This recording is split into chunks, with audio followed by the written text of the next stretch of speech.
tarde. Estamos aqui com um projeto novo. Bom, aqui vocês já estão vendo aqui, acho que na TV aqui a Igreja Verdade de Deus. Nós frequentamos essa igreja aqui no Anália Franco. Estamos aqui com o Clay, nosso pastor e amigo. E a gente teve essa ideia de fazer um bate-papo, da gente trazer temas aí da Bíblia que trazem muitas dúvidas para as pessoas e é algo tão importante na vida das pessoas. Então a gente decidiu aí abrir esse bate-papo, trazer esses temas aqui. Vai ser uma conversa, acho que muito produtiva e para vocês acompanharem e aprender um pouquinho mais, que acho que a gente sempre tem que evoluir. Não é isso, Clay? É isso aí.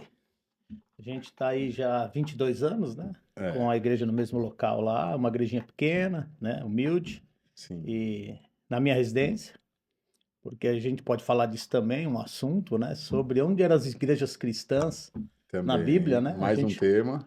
A gente vê que não tem nenhum templo cristão na Bíblia, né? Que tinha na sinagoga judaica. Mas enfim, estamos aqui para a gente tirar as dúvidas aí. Eu li muita Bíblia, né? Eu li a Bíblia Quantas vezes, Jacqueline? 46 vezes, Novo Testamento. Ei, Antigo Testamento eu li 22 vezes, e Apocalipse? 94 vezes. Nossa, E fiz muitos sermões, né? Eu fiz mais de 2.000 sermões, interpretando a Bíblia frase por frase, né? Mostrando o que quer dizer cada frase. E aí e pedi muito a Deus também, né? Que queria muito aprender sobre toda a Bíblia. Uma vez eu fiz uma oração a Deus há muitos anos atrás, há mais de 20 anos atrás, pedindo que Deus me desse para eu responder toda e qualquer pergunta de todo mundo, porque os lugares a qual eu congreguei eu fiquei em dúvida com muitas coisas, né? Perguntava sobre assuntos da Bíblia e não conseguia obter respostas. Aí fiz uma oração a Deus que eu queria muito ter todas as respostas. Pela misericórdia, Deus me concedeu essa graça, né? De sensacional. obter todas as respostas de todos os lugares da Bíblia. Muito bom. Bom, então vamos começar aí com o primeiro tema, né? Que a gente elencou aqui. Acho que todos eles são muito importantes, mas a gente elencou aqui. E o primeiro vai ser sobre a diferença, né, do Velho Testamento e do Novo Testamento, que eu acho que é uma dúvida aí da maioria das pessoas aí. O que que você nos diz aí sobre esse tema? Então, a Bíblia ela é dividida em Antigo e Novo Testamento. Só que se nós formos observar, nós precisamos entender um detalhe. Hebreus capítulo 9, versículo 16, está dizendo que um testamento ele só é válido a partir da morte daquele que o fez. Uma vez que ele nunca vigora enquanto está vivo o dono do testamento, que no caso é Jesus Cristo. Então nós temos 4 livros, são os primeiros do Novo Testamento: Mateus, Marcos, Lucas e João, que apesar deles fazerem parte do Novo Testamento, ainda estava o Antigo Testamento em vigor. E aí você encontra Jesus Cristo falando coisas que a gente não pode cumprir hoje. E por que a gente não pode cumprir? Porque ele ainda não tinha morrido na cruz. Então quando ele morre, passa a valer o Novo Testamento. Só que as narrações da vida dele, são 4 narrações, né? Falada por Mateus, por Marcos, por Lucas e por João. Ainda estava valendo o judaísmo, que era o Antigo Testamento. Então eles faziam sacrifícios de animais, eles davam o dízimo, eles apedrejavam mulher adúltera, e Jesus Cristo mandou fazer isso. Jesus Cristo mandou dar o dízimo em Mateus 23, 23. Jesus Cristo mandou aqueles leprosos que ele curou fazer sacrifício de animais. Sim. Quando foi trazida a mulher adúltera para ele, ele falou assim: quem não tem nenhum pecado, atire a primeira pedra. Então você vê a narrativa positiva, né? Atire a primeira pedra. Por que ele mandou apedrejar a mulher? Porque estava vivendo o Antigo Testamento, a lei do judaísmo, a lei de Moisés, né? Certo. Que Deus, né, a partir do seu filho, deu para Moisés. E aí quando ele morre na cruz, algumas dessas coisas são abolidas, como por exemplo, o sacrifício de animais. Segundo, não apedreja mais mulher adúltera. Sim. E o terceiro, não dá mais o dízimo. Entende? Então, e aí, por esses 4 livros pertencerem ao Novo Testamento, na divisão da Bíblia, né? Sim. As pessoas acham que ali são coisas que devem cumprir. Sim. E a Bíblia nós precisamos analisar. Tem um versículo, se eu não me engano, é João capítulo 16, versículo 12, que Jesus Cristo fala assim, ó: eu tenho muito a lhes dizer, mas vocês não podem suportar agora. Quando vier o Espírito da verdade, ele os conduzirá a toda a verdade.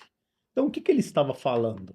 Que tinha muita coisa que nós precisávamos aprender, e nós só íamos aprender quando ele fosse morto, ressurreto, subido ao céu e enviado o Consolador, enviado o Espírito Santo, que é o que nós possuímos hoje. Sim. E aí, com o Espírito Santo, você consegue entender todos esses pequenos detalhes que a Bíblia oferece, entende? Sim, sim. E principalmente esse. Porque a hora que a gente lê muitas vezes a Bíblia, você fala, eu acho. Mas como é que ele está mandando fazer sacrifício de animais, né? Vão se apresentar ao sacerdote e ofereça os sacrifícios que a lei determina.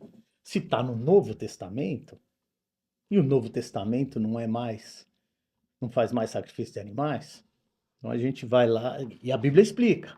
E a explicação está em Hebreus capítulo 9, versículo 16. Aí você acaba entendendo o porquê das coisas, entende? Sim. Só por curiosidade, uma vez eu ouvi alguém falar assim, não, o dízimo existe antes da lei, na lei e depois da lei. Não, dízimo só existe na lei. O comentário feito antes foi Abraão dando um dízimo para Melquisedeque. E o comentário feito depois da lei é o escritor de Hebreus explicando aquela situação. Porque ambos, tanto antes quanto depois, eles estavam querendo falar não de dízimo, mas de sacerdócio. Porque hoje, o nosso sumo sacerdote é o Senhor Jesus Cristo. Sensacional. E ele não tem uma linhagem de sacerdócio de Jesus Cristo. E por isso que essa história é contada. Para que Deus estabelecesse um sacerdote fora da linhagem de Levi, segundo a ordem de Melquisedeque. Porque teria que ser da linhagem de Levi, né? Não poderia ter nenhum sumo sacerdote, nem sacerdote, se não fosse da linhagem de Levi. Sim. E Jesus Cristo era da linhagem de Judá. E aí o escritor de Hebreus, querendo, né, mostrar que Jesus Cristo era o sacerdote, ele usa a história de Abraão dando o dízimo para Melquisedeque. E depois a lei diz, ele é sacerdote para sempre, segundo a ordem de Melquisedeque. Sim. Então está falando de sacerdote, usando o dízimo para falar de sacerdote. Ele fez a profecia para validar, né, o sumo sacerdote ser Jesus Cristo aconteceu um de episódio, outra linhagem. É incrível, a Bíblia é incrível, né? Deus é incrível, né? Aconteceu esse episódio de Abraão e Melquisedeque justamente para no futuro Deus estabelecer o sacerdócio por intermédio de Jesus Cristo. Sim. Entende? Porque Abraão não era dizimista fiel. Ele deu dízimo só dos despojos. Despojos é o que ele ganhou dos outros, da guerra. Sim, querido. Não era do patrimônio dele. Se ler a história lá, você vai ver que ele só deu o dízimo do que ele ganhou numa guerra lá que ele foi lá. Sim. Né? E não foi nem ele que começou a guerra, né? Vieram na terra dele, levaram as coisas dele, as mulheres, né, tudo. Ele foi lá e pegou de volta. E para pegar de volta, ele destruiu o povo lá, né? Sim. E aí esses despojos, que eram animais, tudo, ele encontrou com Melquisedeque e deu 10%. Essa história só existe para estabelecer Jesus Cristo como sumo sacerdote depois. E já que nós estamos falando disso, posso entrar mais um pouquinho numa coisa? Claro. Eu desafio qualquer pessoa a me mostrar aonde tem a palavra dízimo que não seja relacionado a um judeu. Porque, por exemplo, você é judeu, Thierry? Não. Nem eu. Existe na Bíblia uma separação entre judeu e gentil. Isso é importante também. O que são os gentios? Não é gentil com L no final, como eu sempre digo, né? É gentil com O no final, a palavra. Então, gentil com L é de gentileza. E gentil com O é todos aqueles que não são judeus. E há uma diferença. Grande, né? Grande. Você vê o apóstolo Paulo falando que Pedro pregava aos circuncisos, que são os judeus. E ele pregava incircuncisos, que são os gentios. Sim. Então havia uma grande diferença ali. A gente vê também Atos dos Apóstolos, capítulo 15, que houve um concílio. Os apóstolos se reuniram todos, Jesus Cristo já tinha morrido na cruz, né? Ressuscitado, não estava mais na terra. Então os apóstolos se reuniram para fazer um concílio se eles deveriam ou não cumprir a lei de Moisés. E você vê ali que não. Não iam cumprir a lei de Moisés. Uma das leis de Moisés é esse tal dízimo aí. Mas você vê que também o apóstolo Paulo, ele escreve 13 cartas, né? E nenhuma delas menciona a palavra dízimo. João escreve 5. Também não. Não menciona nenhuma vez. Tiago escreve a carta dele, né? Não menciona nenhuma vez a palavra dízimo. Pedro escreve 2 cartas, não menciona a palavra dízimo. Judas não menciona a palavra dízimo. A palavra dízimo não está, né, nos livros que são endereçados aos gentios, todos aqueles que são cristãos e não são judeus. Sensacional. Isso é uma dúvida que eu acho que é um tema bem polêmico, né? E que a gente já passou por algumas igrejas, já viu muita coisa, né? E é difícil muitas das vezes as pessoas acreditarem ou quererem acreditar no que é, justamente por ficar, muitas das vezes, como a própria palavra diz, vinculados a tradições. Isso é um grande problema, né? Se a gente não larga as tradições, você acaba não evoluindo, você acaba não aprendendo, né? E você vê muita gente batendo nessa tecla, né? Ela quer acreditar naquilo que ela sempre aprendeu e não quer se abrir para algo que realmente, já que você crê em Deus, que você busca uma espiritualidade, você tem que procurar entender um pouco mais o que a palavra de Deus ensina. É verdade. Mas muitos não querem fazer dessa forma, acham que tá bom o que aprenderam e querem viver dessa forma. E outra, né, a pessoa às vezes é cômodo para ela pagar, É, né? Então, para mim é cômodo. Eu preciso fazer o quê? Não, eu preciso ter uma espiritualidade com Deus, eu preciso ter um vínculo com Deus, eu preciso ter um contato com a palavra, que é a única coisa física que me liga a Deus, né? sim, Uma pessoa, não, se eu pagar, eu consigo abrir mão de tudo isso? Entende? Claro que não, mas é passada essa ideia, sim. entende? Dá o Eu tô dízimo, fazendo minha parte, dá o né? dízimo que você vai para o céu. Mas, Sim, a sim. grosso modo falando, né? É o que é tipo uma mensagem subliminar, né? Se não dá um É, dízimo, parece que você é excluído, né? é, E na verdade, as pessoas acabam se sentindo mais relaxadas ao pagar, né? é. Mas se a gente olhar para a Bíblia, Novo Testamento, depois que Jesus Cristo morre na cruz, isso daí é completamente contra a palavra de Deus, o dízimo.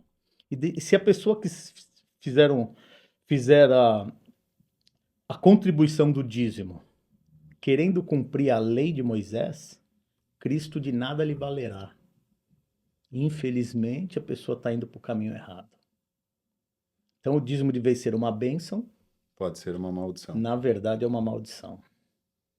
Tanto que Pedro, em Atos dos Apóstolos, capítulo 8, versículo 20, ele disse para o cara lá: pereça com você o seu dinheiro.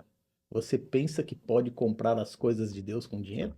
É verdade. Bem observado nessa Você lembra desse passagem. versículo? A Sim, gente bateu claro. muito, né? Então, essas coisas a gente tem que tomar um pouquinho de cuidado. Analisar a Bíblia, ler, aprender, porque eu tenho o maior respeito por todo mundo, mas o que está escrito na Bíblia eu sou obrigado a explicar.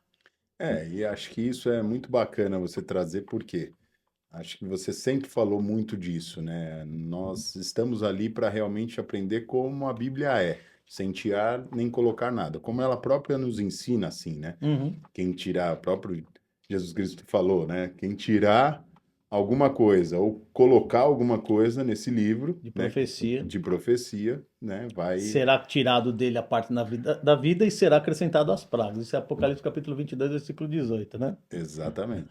Então, você vê Tem que tomar um pouco de o cuidado. perigo que é, né? Então, Tem outros versículos, né? Tem aquele que fala assim, ó, vocês foram destruídos porque ensinam a lei parcialmente. exatamente. Então, eu sei o motivo de tudo, porque tudo está escrito na Bíblia. Nós vamos entrar em todos os méritos, nós vamos ter que passar anos aqui, né? Explicando, né? Sim. Mas tudo que você perguntar para mim, eu sei dizer por que está escrito daquela forma, né? E as pessoas hoje precisavam entender principalmente o seguinte: o que mais nos liga a Deus, gente, é o nosso espírito. Não são coisas materiais e físicas. As coisas materiais e físicas ficaram para trás, né? O próprio apóstolo Paulo falou assim, ó, vocês ficam esse negócio de não toque, não rele, não manuseie, essas coisas têm aparência só de santidade, mas não é, não tem santidade. Sim. A nossa ligação com Deus é o nosso espírito ligado ao Espírito de Deus. Quando a gente está sozinho, a gente dobra os nossos joelhos no chão, a gente faz uma introspecção, olha para dentro de nós, porque é ali que nós vamos encontrar Deus. Não é num templo de pedras, não é num templo magnífico, não é em lugares ricos ou pobres, não. É na nossa sinceridade. Falando nisso, até para a gente abrir aí, já que entramos nesse assunto, Fala um pouco de templo. O templo de Deus, o que que é? Boa É a pergunta. igreja? Não é mais, né?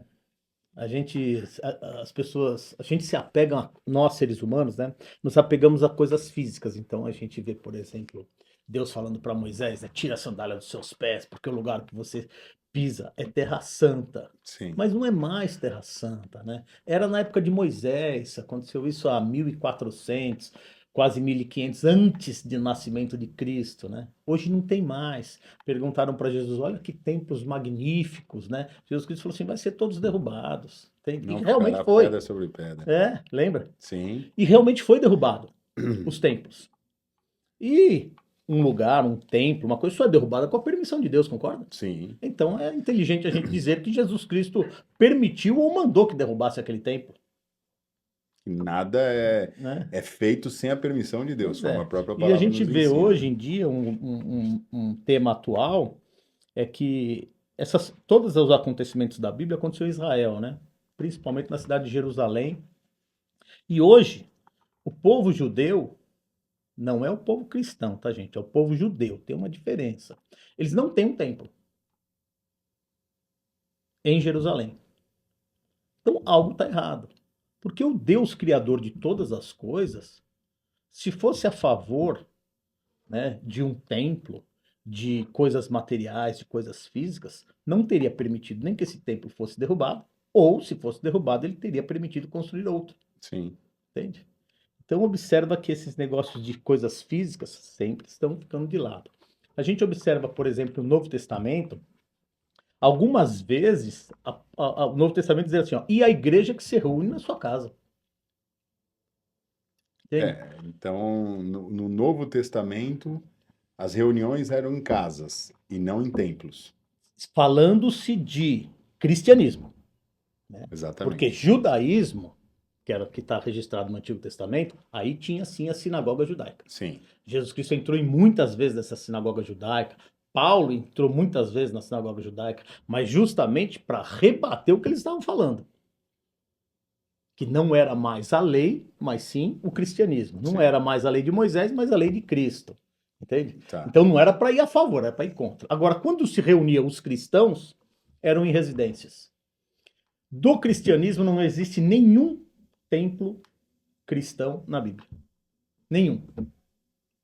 Né? Claro que no Antigo Testamento não, porque não existia cristianismo no Antigo Testamento, né? Sim. Apesar que as boas novas veio para Abraão, mas isso é uma outra história, né? Mas a partir do estabelecido, né? O cristianismo estabelecido, eles se reuniam somente em casas. E aparece aí algumas passagens, né? Em 1 Coríntios 16, 19, Aí, ó, primeiro que está escrito em 1 Coríntios 16, 19. as igrejas da província da Ásia enviam saudações a Áquila e Priscila e saúdam afetuosamente no Senhor também a igreja que se reúne na casa deles. A reunião que se reúne na casa deles. Esse aí é um caso, existem outros, né? A igreja que se reúne em sua casa. Você vê o apóstolo Paulo em Atos dos Apóstolos, ele fica preso em Roma e aluga uma casa e por 2 anos recebem as pessoas e ensinando para as pessoas. É um templo, entende? Mas era uma casa.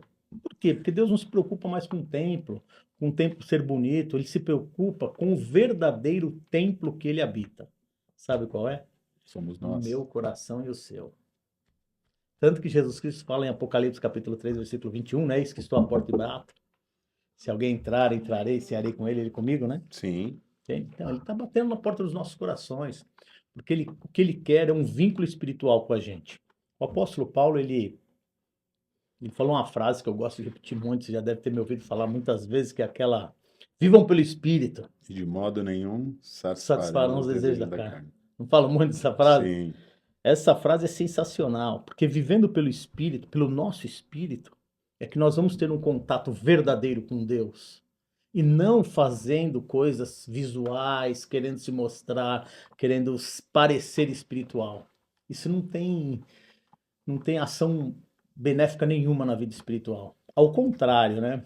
A gente vê grandes homens da Bíblia, o próprio Senhor Jesus Cristo, outros homens também, muito usados por Deus na Bíblia, Estevão, Paulo, todos eles, o que eles queriam promover era a humildade que eles tinham, né? Isso sim eles queriam promover. Eles queriam mostrar que eles eram servos de Deus servindo as pessoas, né? E não serem servidos. E o próprio Senhor Jesus Cristo falou isso em Mateus capítulo 20, né? Sim. Ele falou, versículo 26, ele disse assim, ó, não será assim entre vocês, né? Aqueles que quiser Ser servo. ser o Ser primeiro, o primeiro deverá ser servo, assim como o filho do homem que não veio para ser servido, mas servir e dar a sua vida em resgate de muitos, né? É verdade. Então a gente tem que mais ou menos imitar o Senhor Jesus Cristo, abençoar as pessoas com conhecimento, com sabedorias, né? E alguém pode dizer assim, poxa, Clay, mas como é que a sua igreja subsiste, né? É uma boa pergunta, né? Isso sempre vão falar. Sempre. Que a gente falou do dízimo. Você congrega comigo lá há quantos anos? Uns 15 já não. Acho que não chegou a 15, né? Não? Eu não tô contando, Eu também mas não. eu acho que deve ter mais de Por 10 aí, já, né? Mais de 10, né? Eu acho que Uns sim. 10, 12 anos, por É. aí. Quanto você deu um centavo lá? Não, nada. Nunca, né? Zero. O que acontece é o seguinte, ó, o que eu entendo, se Deus quiser que eu seja um pregador, Ele vai me dar os recursos para eu ser. Fora disso, a gente não tem nada.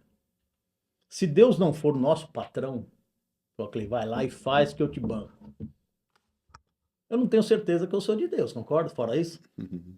Então eu fui na fé, abri a igreja na fé, fui na fé, banquei, banco até hoje, despesas poucas, né? Que tem água, luz, IPTU, essas coisinhas, porque ó, a propriedade é minha. É. Mas, graças a Deus, nunca faltou nada até hoje. E nunca pedi nada até hoje. E outra coisa, eu proíbo as pessoas de me dar uma oferta. Por quê? Porque eu prefiro que elas ajudem um pobre. Pega essa oferta que você vai dar na minha igreja aqui, ó, não importa quanto que é. Vai lá e dá para um pobre. É uma oferta muito melhor a Deus do que dá para mim. Inclusive, Jesus Cristo fala muito disso, né? Você lembra, né?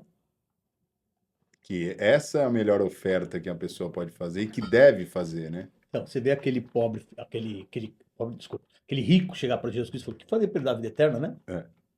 Jesus Cristo fala, cumpra os mandamentos, né? Porque os mandamentos estavam valendo, né? É. Mas isso. Ah, tudo isso tenho feito. Quer ser perfeito? Vende os seus bens e dá para os pobres. Né? E aí você terá um tesouro no céu. Olha como Jesus Cristo se importava com os pobres. Mas não para ele ajudar os pobres. Que ele poderia ajudar, não poderia? Sim. Ele é filho de Deus. Chegasse e falasse, Deus, eu não quero mais que tenha pobre nenhum na terra. O que ia acontecer se ele faz essa oração a Deus?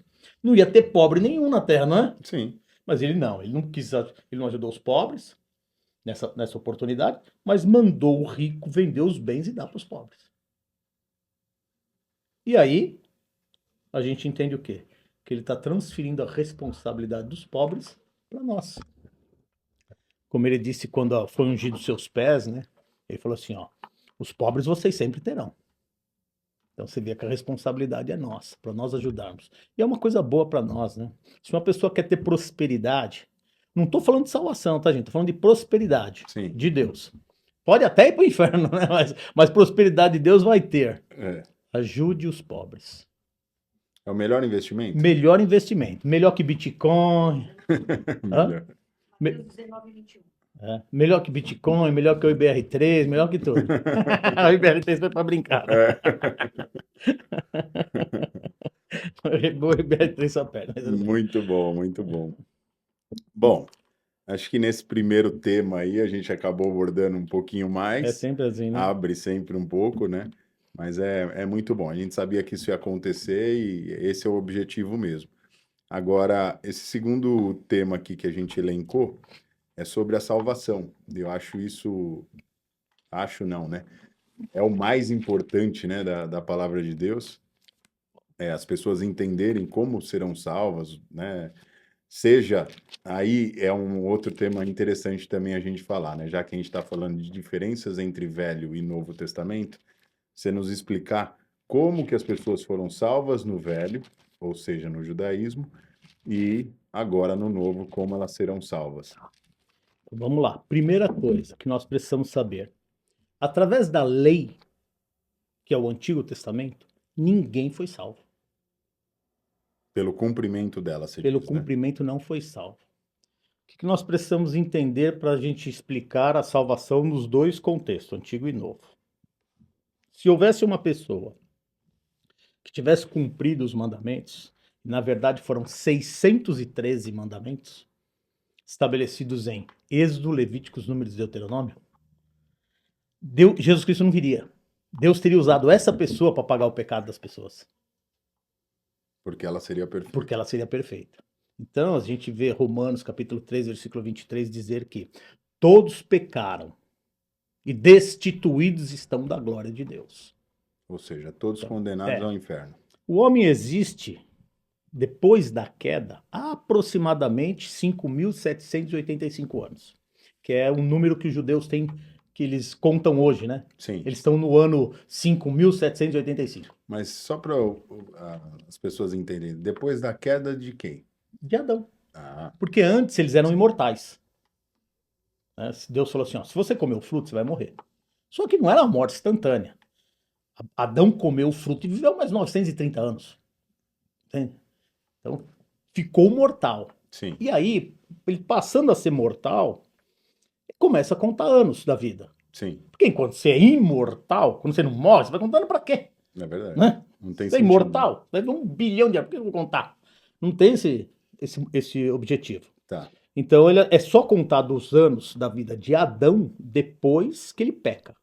E ele se torna mortal. ok. Adão, ele pode ter vivido antes do pecado 100 anos, 1000 anos, 1 milhão de anos, 14 bilhões de anos. Porque ele era imortal. Sim, Entende? contável. A Bíblia não fala. A Bíblia não fala sobre tempo antes do pecado. Ano, meses, dias, não fala. Entende? Tá, Em relação ao homem, à existência do homem. Depois que ele peca, aí começa a falar. Adão viveu 930 anos e teve filhos e filhas. Né? E outra peculiaridade, né? Uma coisa puxa a outra. Né? é, sim, não tem jeito. Adão, ele não teve só 3 filhos, gente.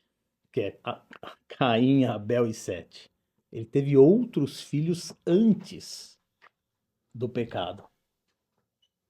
Que são chamados em Gênesis capítulo 6 dos filhos de Deus. E os filhos dos homens, relatado em Gênesis capítulo 6, os filhos dos homens se relacionaram com os filhos de Deus, né? Sim, E aí, ali vira tudo filho de homem. São tudo filho de Adão, só que, por que filho de Deus? Porque é antes do pecado. Por que filho dos homens? Porque é depois do pecado. Tá? Isso aí, muitos acreditam que são anjos, né? Que se relacionaram com as pessoas, né? E na verdade não. É os filhos de Adão antes da queda. Porque anjos não se relacionam, não se casam, nem são dados em casamento, disse o Senhor Jesus Cristo no Novo Testamento, né? são Então não pode ser. assexuados, né? Não pode ser. Tá, Então o que acontece? Voltando ao raciocínio. A partir daí, dessa queda de Adão, há aproximadamente 5.785 anos da existência do homem no pecado. A lei foi colocada por Moisés 1400 antes de Cristo. Então é um período muito pequeno. E por que eu estou abordando isso no contexto salvação?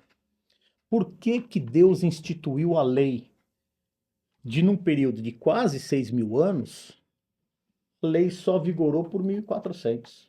Não é pequeno? um quarto, né? Não é pequeno? Sim, É aproximadamente o quarto, né? é, Um período pequeno. Por uma coisa que, teoricamente, teria que dar tanto valor. A lei serve para mostrar que todos são pecadores. Porque a primeira coisa que nós precisamos ter para a salvação é reconhecimento. Eu sou pecador.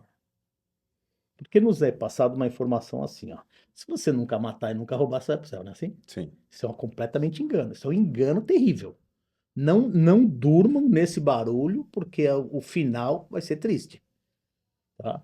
Deus instituiu a lei de Moisés, 613 mandamentos, para provar para o ser humano o seguinte: vocês acham que vocês são bons? Vocês acham que vocês conseguem ir para o céu por vocês? Então cumpre isso aqui, ó.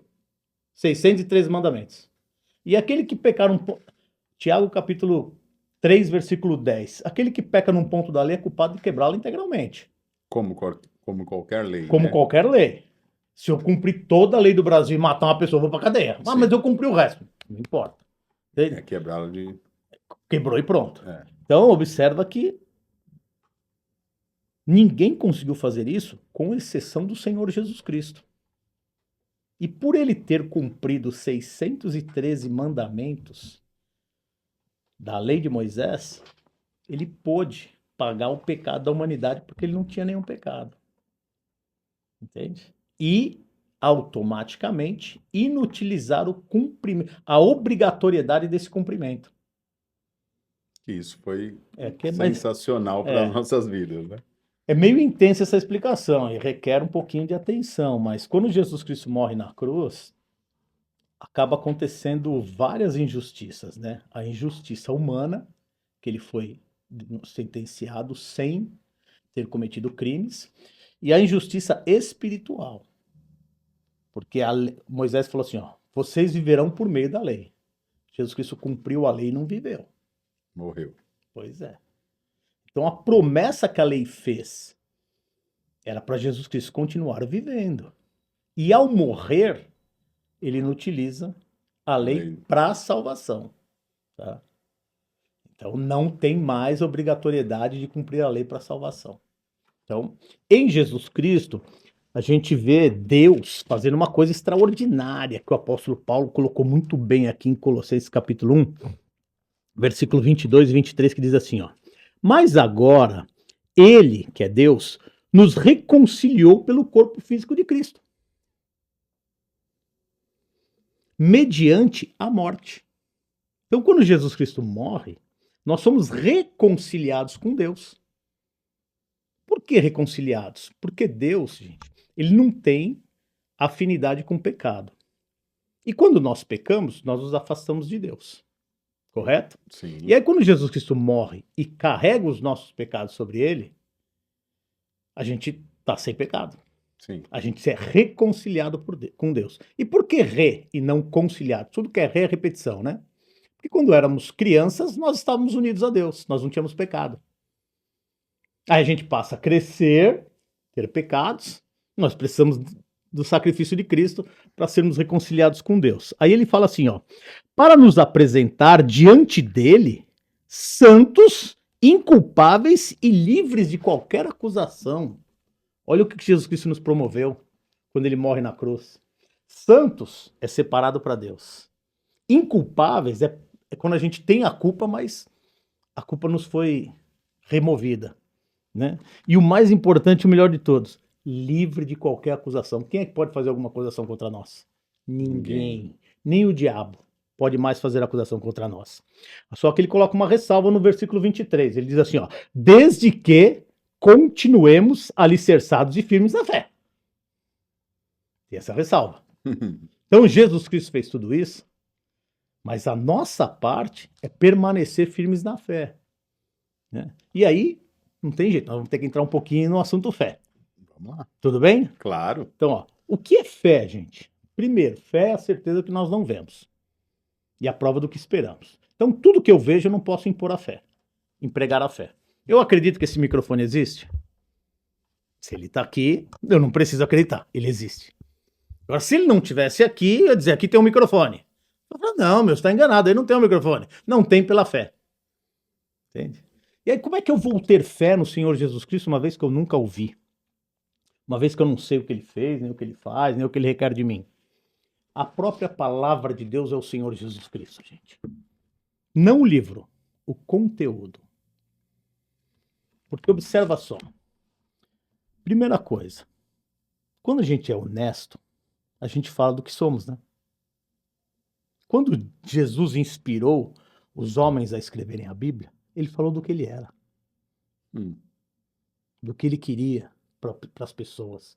E o maior de todos os assuntos na Bíblia é chamado amor. Depois nós vamos entrar nesse tema. Vamos entrar nesse tema. Vamos com calma. Vamos primeiro sair do fé, depois voltar para a salvação, depois nós voltamos para o amor. Logo, como é que é ter fé no Senhor Jesus Cristo? É eu olhar para o conteúdo chamado Bíblia, principalmente Novo Testamento, tá, gente? E acreditar que é de Deus e que é o que Deus quer para mim. E me envolver com isso a tal ponto de eu ser revestido de Cristo, da palavra de Deus, que é Cristo. Eu me envolvo a tal ponto com a palavra de Deus que eu acabo me revestindo dela. Por isso que eu li ela, principalmente no Novo Testamento, 43 vezes. Não, 46 vezes. Eu estou na minha 47ª leitura, na verdade. você acaba se envolvendo, você acaba se revestindo de Cristo. Todo mundo tem erros, não vamos ficar imaculado, né? João fala assim, ó, aquele que fala que não tem pecado faz Deus mentiroso. Então não é isso que eu estou falando, não é perfeição, mas é intenção de viver aquilo que Deus estabeleceu. Para a gente entender o que é fé um pouquinho, é a gente olhar para a palavra de Deus e permitir que ela nos molde. Isso é fé. E entender que a palavra está certa e que eu estou errado. Quando eu entendi isso, minha vida absolutamente mudou da água para o vinho.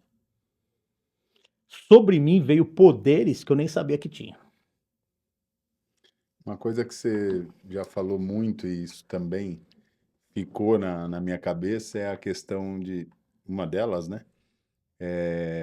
Da mentira. Quem você se torna quando você passa a não querer mentir, ou, né, ou se esforçar para isso. Porque o ser humano mente, Mente. tá certo? Primeira coisa que Ou nós se engana, que precisamos... também é uma mentira, né? Isso Vamos lá. isso que eu ia estabelecer, né? A Bíblia diz que todo ser humano é mentiroso. Né? Só que se eu for perguntar para mim, para você, ele fala, não sou mentiroso. Mas se eu me enganar, é uma mentira, né? Sim. Então o que a Bíblia condena é a mentira intencional. A premeditada, sabe? Quando você premedita uma mentira. A Bíblia, Deus fala que quem faz isso é filho do diabo e não dele. Isso está registrado em João capítulo 8, versículo 44. E quando eu entendo isso e falo, eu quero ser um filho de Deus, por isso eu não vou mentir mais, eu me transformo numa pessoa que não vou precisar mentir. E aí os meus atos vão ser equivalentes a uma pessoa que não vai precisar mentir. Quem eu me transformo? Uma pessoa ótima. Só pelo fato de eu não ter nada para esconder e não precisar mentir. Avaliem para você ver. Né? Por exemplo, vou trair minha esposa. Se ela me perguntar se eu traí ou não, eu vou ter que falar que traí. Não é? Exatamente. E para mim, se eu falar que traí, vai dar problema. Sim. Não é? Então, como eu não quero mentir, e também Você não quero falar para minha esposa que eu traí ela, aí eu não traio. Você já deixa de fazer. Entendeu? Isso é sensacional. Por isso Sensacional.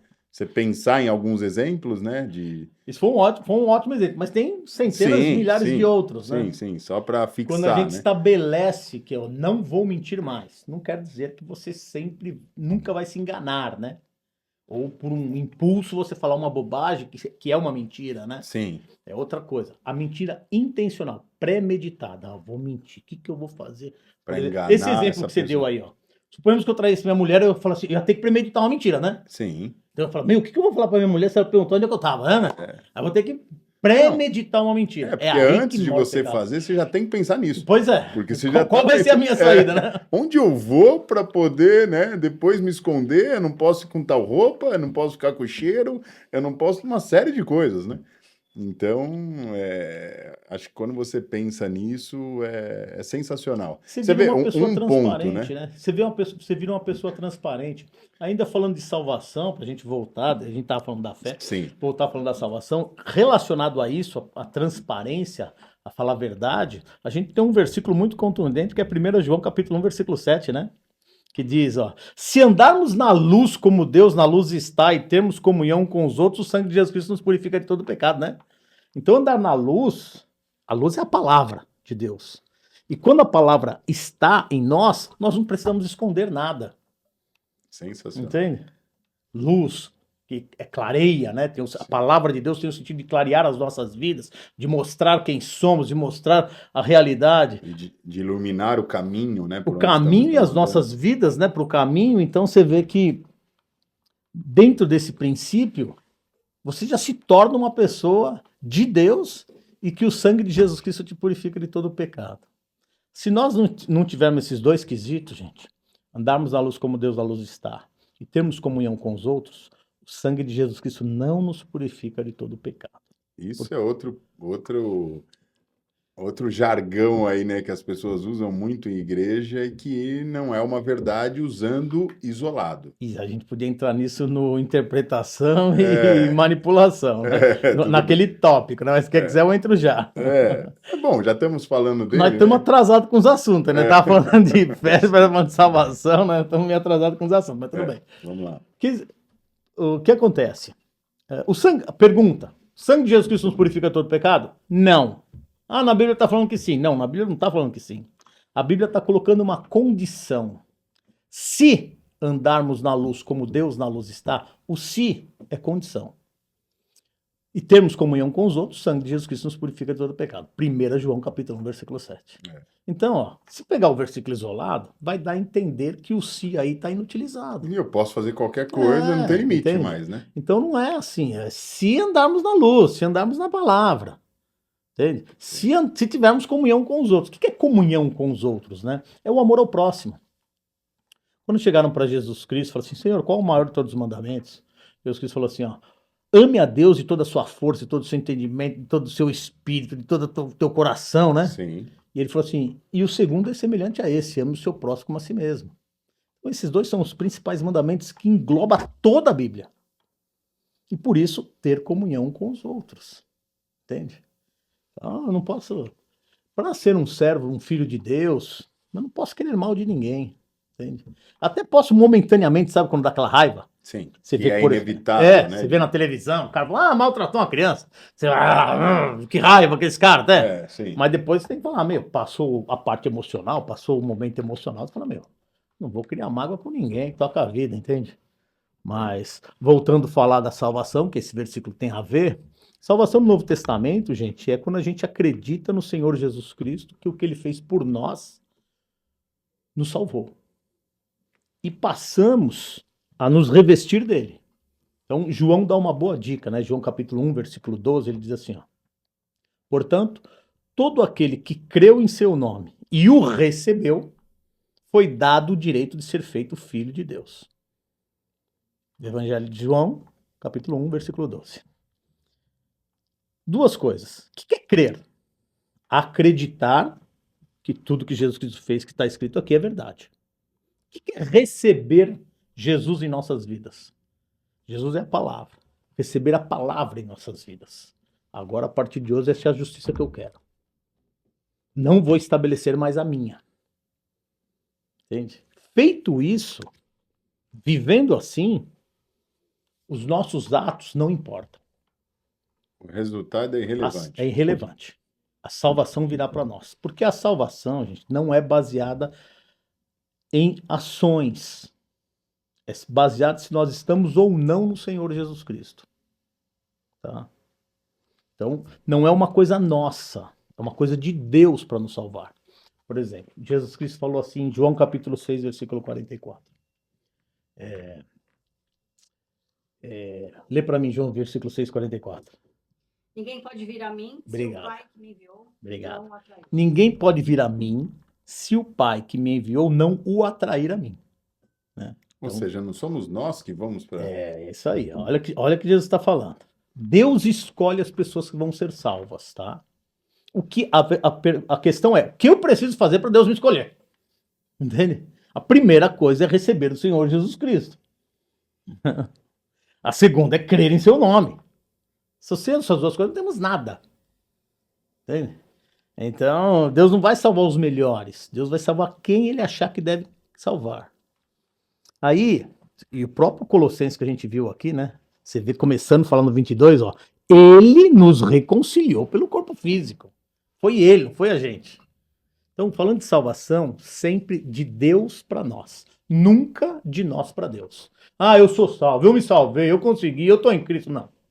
Deus me salvou, Deus me enviou para Cristo, Deus me escolheu. Essa é a história. Tá? Ah, Clay, mas e as pessoas que foram salvas, por exemplo, antes do nascimento de Cristo, que é uma dúvida sua, né? Que eu vou entrar agora, que é no Antigo Testamento, como, por exemplo, Abraão, Isaac, Jacó. Esses três personagens nós temos certeza que foram salvos, né?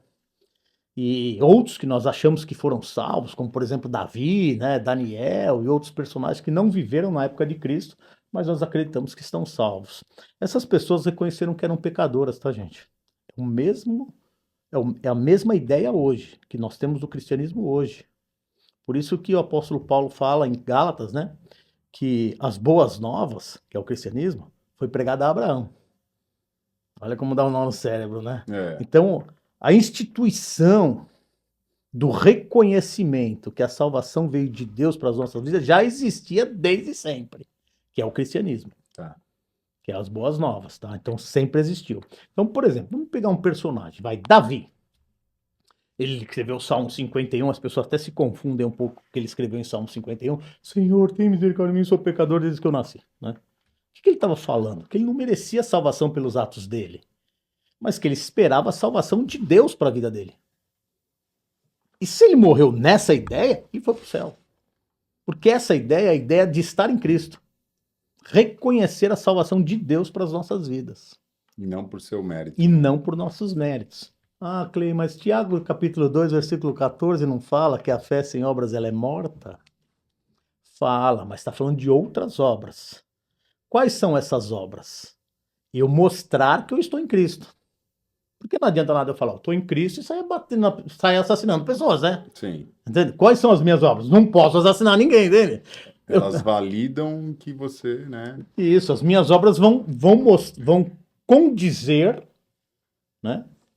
Se eu estou em Cristo ou não. É disso que Tiago está falando. Então não vai ser avaliado isso. Vai ser avaliado se eu estou em Cristo ou não. A gente vê isso, gente, na Bíblia, mostrando o ladrão da cruz, né? Quando ele morre junto com Jesus Cristo ali, os dois estão sendo crucificados. E ele fala assim, você não teme a Deus, nem estando debaixo da mesma sentença? Então ele já está reconhecendo Jesus Cristo como representante de Deus, né? Como Deus, né? Sim. Entende? Nós estamos aqui porque os nossos atos mereceram. Ele não. Então, reconhecimento que é pecador. Aí a terceira, lembra-te de mim quando entrar no teu reino. Jesus Cristo fala, hoje mesmo estará comigo no paraíso. Então, essas três coisas mostra para nós o que é estar no Senhor Jesus Cristo. Reconhecê-lo como Deus e Salvador. Reconhecermos como pecadores, nos reconhecer como pecadores, né? Sim. E pedir, né? Lembra-te de mim, de Deus para nós. Quero tua salvação. E você vê que é uma outra coisa que as pessoas têm que meditar, né? Porque ele era o quê? Um assassino, um ladrão. O ladrão da cruz, Né? Foi salvo Cometia... no último momento. E não foi avaliado seus atos. Senão não ia ser. Exatamente. Ele teve uma vida. Vamos estabelecer. A Bíblia não fala, mas vamos estabelecer que ele tinha 40 anos, vai. O ladrão da cruz. Os ladrões da cruz, né? Pode ser um pouco mais, pode ser um pouco menos. Mas são uma vida de 40 anos de crimes. Né? E aí, no final, do último suspiro ali, ele reconheceu Jesus Cristo, reconheceu ele, os erros dele, e pediu a salvação. Essas três coisas são fundamentais, né? Reconheceu que ele não podia ser salvo e a salvação vinha de Deus para a vida dele, né? Isso vale no Novo e no Antigo. Porque ali ainda era antigo, né? Jesus Cristo ainda não tinha morrido na cruz, né? Jesus Cristo ainda não tinha dado o último suspiro, né? Tava para morrer naquele instante. O ladrão até o Jesus Cristo morrer, ainda estava em vigor a lei de Moisés, a lei do Antigo Testamento. E aí, mesmo em cima da lei do Antigo Testamento, esse ladrão da cruz foi salvo. Ali nos mostra também o cristianismo. Né? Então, porque o cristianismo, em relação à salvação, sempre existiu. Sim. Entende? Mesmo durante a época da lei. As pessoas tiveram que entender isso, reconhecer que não iam conseguir sozinhas. Exatamente. Então, pessoas muito boas, por isso que Jesus Cristo fala, né? Ele virou para Pedro e falou assim, Pedro, quem mais amou? Aquele que foi perdoado muitos pecados ou aquele que foi perdoado poucos pecados, né? Aí Pedro fala assim, acredito eu que os que foi perdoado muitos pecados, Senhor. Aí Jesus fala, você respondeu sabiamente. Então esse ladrão da cruz, ele tinha mais facilidade de reconhecer os pecados dele. E uma pessoa, entre aspas, boa aos olhos da humanidade, tem mais dificuldade de reconhecer que é um pecador, entende? Sim. A pessoa tem mais facilidade de achar que vai para o céu por causa de seus atos. Isso é um perigo, porque não vai. Entende? Se fosse para o céu uma pessoa que, por seus méritos, Jesus Cristo não precisaria ter vindo e morrido na cruz. Inutiliza o sacrifício de Cristo. Nós precisamos pensar, gente, que o que inutiliza o sacrifício de Cristo? Que se a gente souber isso, a gente vai ver que isso não é uma verdade. Ah, se eu for bom, eu vou para o céu. Isso não utiliza o sacrifício de Cristo, então não pode ser verdade. Ah, eu tenho outras vidas. Não pode ser verdade, porque não utiliza o sacrifício de Cristo. E não utiliza. Para que ele veio, então? Isso é um outro tema que a gente vai abordar também, que eu acabei de pensar. Mas ajuda para mim. Outras vidas, né? Acho que isso é uma dúvida, acho que de muitas Muitas pessoas, acho que o conforto, muitas das vezes, Acha Hebreus 9, 27 para mim, ver se tem a ver isso aí. Ver se eu tô certo. que as pessoas pensam muito nisso, né? Às vezes perdem entes queridos e querem algum tipo de conforto, né? Querem, ai, eu vou encontrar com ele, ou vou ter uma nova chance.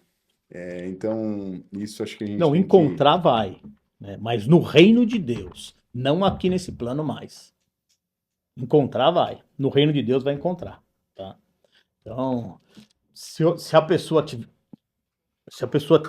passou a vida em Cristo, morreu em Cristo, e a pessoa que está viva está em Cristo, vão se encontrar no céu. A gente vê isso, Jesus Cristo narrando isso em Lucas capítulo 16, né, versículo 19 a seguir. Sim. A parábola do rico e do Lázaro, né? Uma história verdadeira ali. Eles se conhecem, trocam ideias, por aí afora. Então, lembra do tempo da terra, né? Das coisas importantes, né? Que ficaram intrínsecas na alma e tal. Mas Hebreus 9, 27, é 27 mesmo? Sim. Diz assim, ó. Ao homem está ordenado morrer uma vez só. E depois disso enfrentar o juízo. Então acabou, gente. É essa vida só e chega.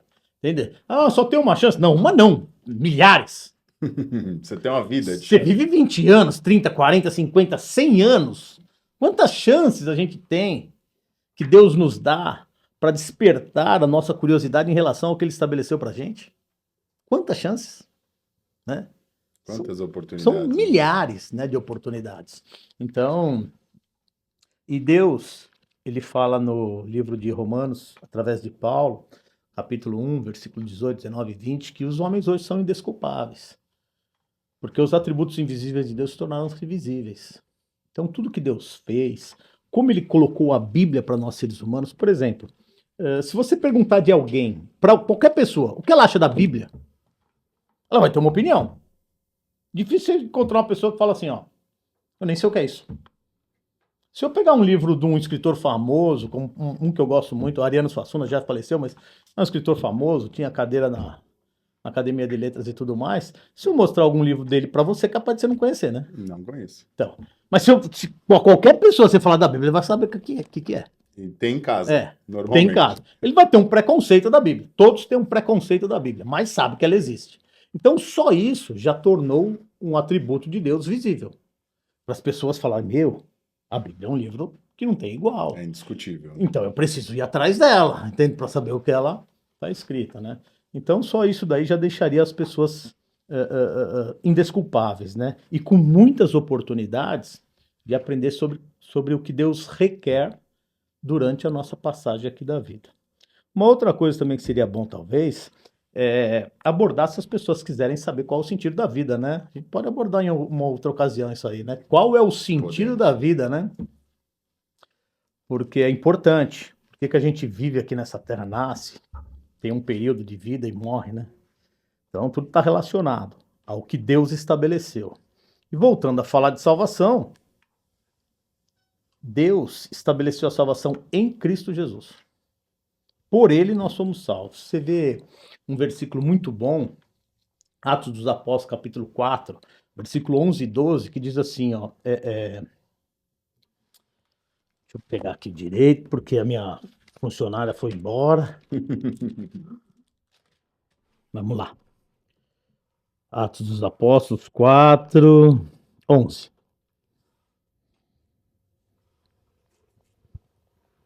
Este Jesus é a pedra que vocês construtores rejeitaram e que se tornou pedra angular. Olha essa parte, gente, ó. Não há salvação em nenhum outro, pois debaixo do céu não há nenhum outro nome dado aos homens pelo qual devemos ser salvos. Olha o que Deus fez. Quero ir para o céu. Qual é o caminho? Jesus Cristo. O único. Se nós formos falar das 4 principais religiões do Brasil, vamos falar de 3 principais religiões do Brasil. Evangélica, né? Vamos colocar assim, católico e espírita. Qual das 3 nos leva para o céu? Nenhuma. O que nos leva para o céu é Jesus Cristo. É o único nome dado aos homens pelo qual devemos ser salvos. Ponto final. Jesus Cristo é o conteúdo da palavra, do Novo Testamento que ele estabeleceu. Entende? As pessoas precisam saber isso. Eu sou católico, eu sou evangélico, eu sou espírita, eu sou não sei o quê, nada disso importa. Então, o que ele está falando também é sobre doutrinas, né? A doutrina... existem diversas doutrinas, mas religião é só uma. É isso que você está dizendo? Eu não queria pegar tão pesado assim, né? Mas já que você insiste, só existe uma religião válida no mundo, chamada Jesus Cristo. E a palavra religião é uma palavra originária do latim que quer dizer religar o homem, religião, religar o homem a Deus. Por que o homem foi desligado de Deus? Por causa do pecado. Deus não tem vínculo com o pecado. O homem pecou, o ser humano pecou, se desligou de Deus. Como religá-lo a Deus? Né? Por isso, religião. Qual é a religião? O que me faz ligar a Deus? Ser ligado religado a Deus, né? Então, você vê que há um só Deus e um só mediador entre Deus e os homens, Jesus Cristo. Sim. Então, a única religião válida para Deus é a religião chamada Jesus Cristo. Bom, vamos entrar agora em outro tema. Agora vamos falar sobre mandamentos. O que você tem para nos falar? Que a Bíblia tem para nos ensinar, né, na verdade. Quando Deus quis mostrar o pecado para o homem, que o homem era pecador e por isso ele não conseguia se salvar, ele estabeleceu através de Moisés 613 mandamentos. Deus fez isso para mostrar para o homem que ele não conseguia se salvar. Aí você vê lá um concílio em Atos dos Apóstolos, capítulo 15, eles dizendo que os gentios não precisariam cumprir os mandamentos para serem salvos. Iam ser salvos pela fé. Mas tem aquilo que Jesus Cristo estabeleceu, né? De ter uma vida de amor a Deus, de uma vida de amor ao próximo. Não deixa de ser um mandamento, entende? Okay. E muitos mandamentos do Antigo Testamento, ou seja, da lei de Moisés, nós também passou a ter no cristianismo. Como, por exemplo, ame o seu próximo como a si mesmo. Como, por exemplo, não rouba, não mata. No cristianismo não pode roubar, não pode matar. Mas isso são ações que não vão ser julgadas. Essas nossas ações não vão ser julgadas para nossa salvação. Isso é muito importante. Entende? Falar. Isso não tem relevância para sermos salvos. Não é mais por obras. Não é mais por obras. Isso daí vai ter relevância no julgamento. Porque o que acontece? Vai entrar nesse assunto? Vamos também. Quem eu entro? Ó. A gente pode entrar também. O que acontece? Quando alguém morre em Cristo Jesus, essa pessoa vai para o paraíso, também conhecido como seio de Abraão, que foi o que aconteceu com o ladrão da cruz, que foi o que aconteceu com Lázaro. Que é o grupo que está do lado salvos. Do lado dos salvos. Tá. Então, estabelece-se ali dois caminhos, né? Isso está mostrando na história do rico e Lázaro, né? Sim. E a Bíblia e na história do ladrão da cruz. No meu último suspiro, Deus vai olhar para mim e vai ver que eu estou em Cristo. Aonde ele vai me levar? Para o paraíso. Também conhecido como seio de Abraão pelos judeus. Não, eu não estou em Cristo. Para onde eu vou ser conduzido? Para o Hades, também conhecido como inferno. Ok. Depois, num determinado momento do futuro, esses dois grupos serão julgados por suas obras. Que aí não tem nada a ver com salvação. Não, a salvação já foi lá atrás. Ok. Entende? A salvação é antes. Antes de entrar no inferno, também conhecido como Hades, ou no paraíso, conhecido como seio de Abraão. Antes é a salvação. Dois grupos. Isso. Aí, tô em Cristo, paraíso. Não tô? Inferno. Tá? Okay. Aí depois disso será julgado as obras. Que aí, todos passarão pelo tribunal de Deus. Okay. Aí quem estiver no paraíso vai receber recompensas ou galardões no rei e vai entrar no reino de Deus. Com essas recompensas. Com essas recompensas. Ou com ou sem, né? Dependendo do que a pessoa fez. Claro. Aí vai ser analisado a ação. E quem tiver no Hades vai ser avaliado as suas ações para receber grau de sofrimento. Porque não tem motivo, né? Não tem muito sentido uma pessoa que fez muitos males ser atormentado na mesma proporção que uma pessoa que cometeu poucos males. Entende? O maior mal de todos têm, que é ignoraram Jesus Cristo, por isso estão lá. Sim. Então, ponto 1. Qual é o pior pecado que um homem pode cometer? Ignorar o amor do Senhor Jesus Cristo na sua vida. O que ele fez por nós na cruz, sofreu e morreu e pagou os nossos pecados. Isso é o pior de tudo. Só que além desse tem outros. Pessoas matam, roubam, né? Mentem por aí afora. Então, essas outras coisas, matar, roubar, mentir, serão julgadas no grande julgamento de Deus. Ok. Para entrarem num lugar definitivo chamado Lago de Fogo. Que para a gente entender, para ficar uma palavra assim meio... O inferno definitivo, vai, para a gente entender assim. Qual é a ideia desse Lago de Fogo? Tormentos diferentes. Como um lago, tem a parte mais rasa e a parte mais funda. Isso, como um lago tem a parte mais larga e a parte rasa e funda. E aí, de fogo, né, sofre mais, sofre menos. Tá. E aí, do lado daquelas pessoas que estão em Cristo, eles receberão ali o que eles fizeram, recompensa para entrar no reino de Deus, tá? Então, no inferno, gente, só tá a alma e o espírito. E o corpo tá na terra. Quando entrar no lago de fogo, entra alma, corpo e espírito ressurreto. E a mesma acontece no paraíso. Ou seja, a gente vai ter a mesma feição daqui, só que com um corpo espiritual. Com o corpo indestrutível. Né? Aí, no paraíso, você tá alma e espírito, né? Aí recebe a ressurreição, passa pelo julgamento e entra no reino de Deus. Corpo, alma e espírito. Aí, para a gente saber como os mortos ressuscitam, o apóstolo Paulo explicou em detalhes para nós em 1 Coríntios capítulo 15, versículo 35 a seguir. Sim. Né? Se a gente ler lá, a gente vai conhecer em detalhes como é que os corpos são ressuscitados, como é que nós vamos ressuscitar. Né? E aí, nesse caso, serão avaliados as nossas ações. Tá. Mas quando nós morrermos, não será avaliadas as nossas ações. Vai ser avaliado se estamos em Cristo ou não.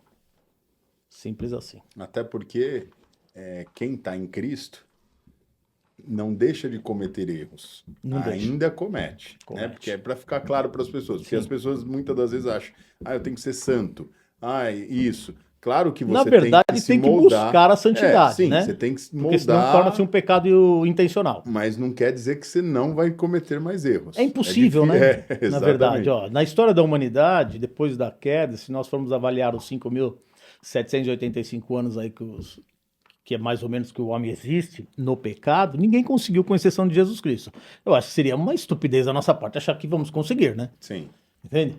Mas a intenção de querer, sim, claro. Sim, né? você tem que ter a intenção de fazer o melhor, que é o se revestir de Cristo, que é o recebê-lo, né? Que nós Sim. estávamos falando, lembra de João capítulo 1, versículo 12? Sim, sim. Quando eu olho para a palavra de Deus e falo assim, ó, eu vou me esforçar para cumpri-la, o resultado é relevante.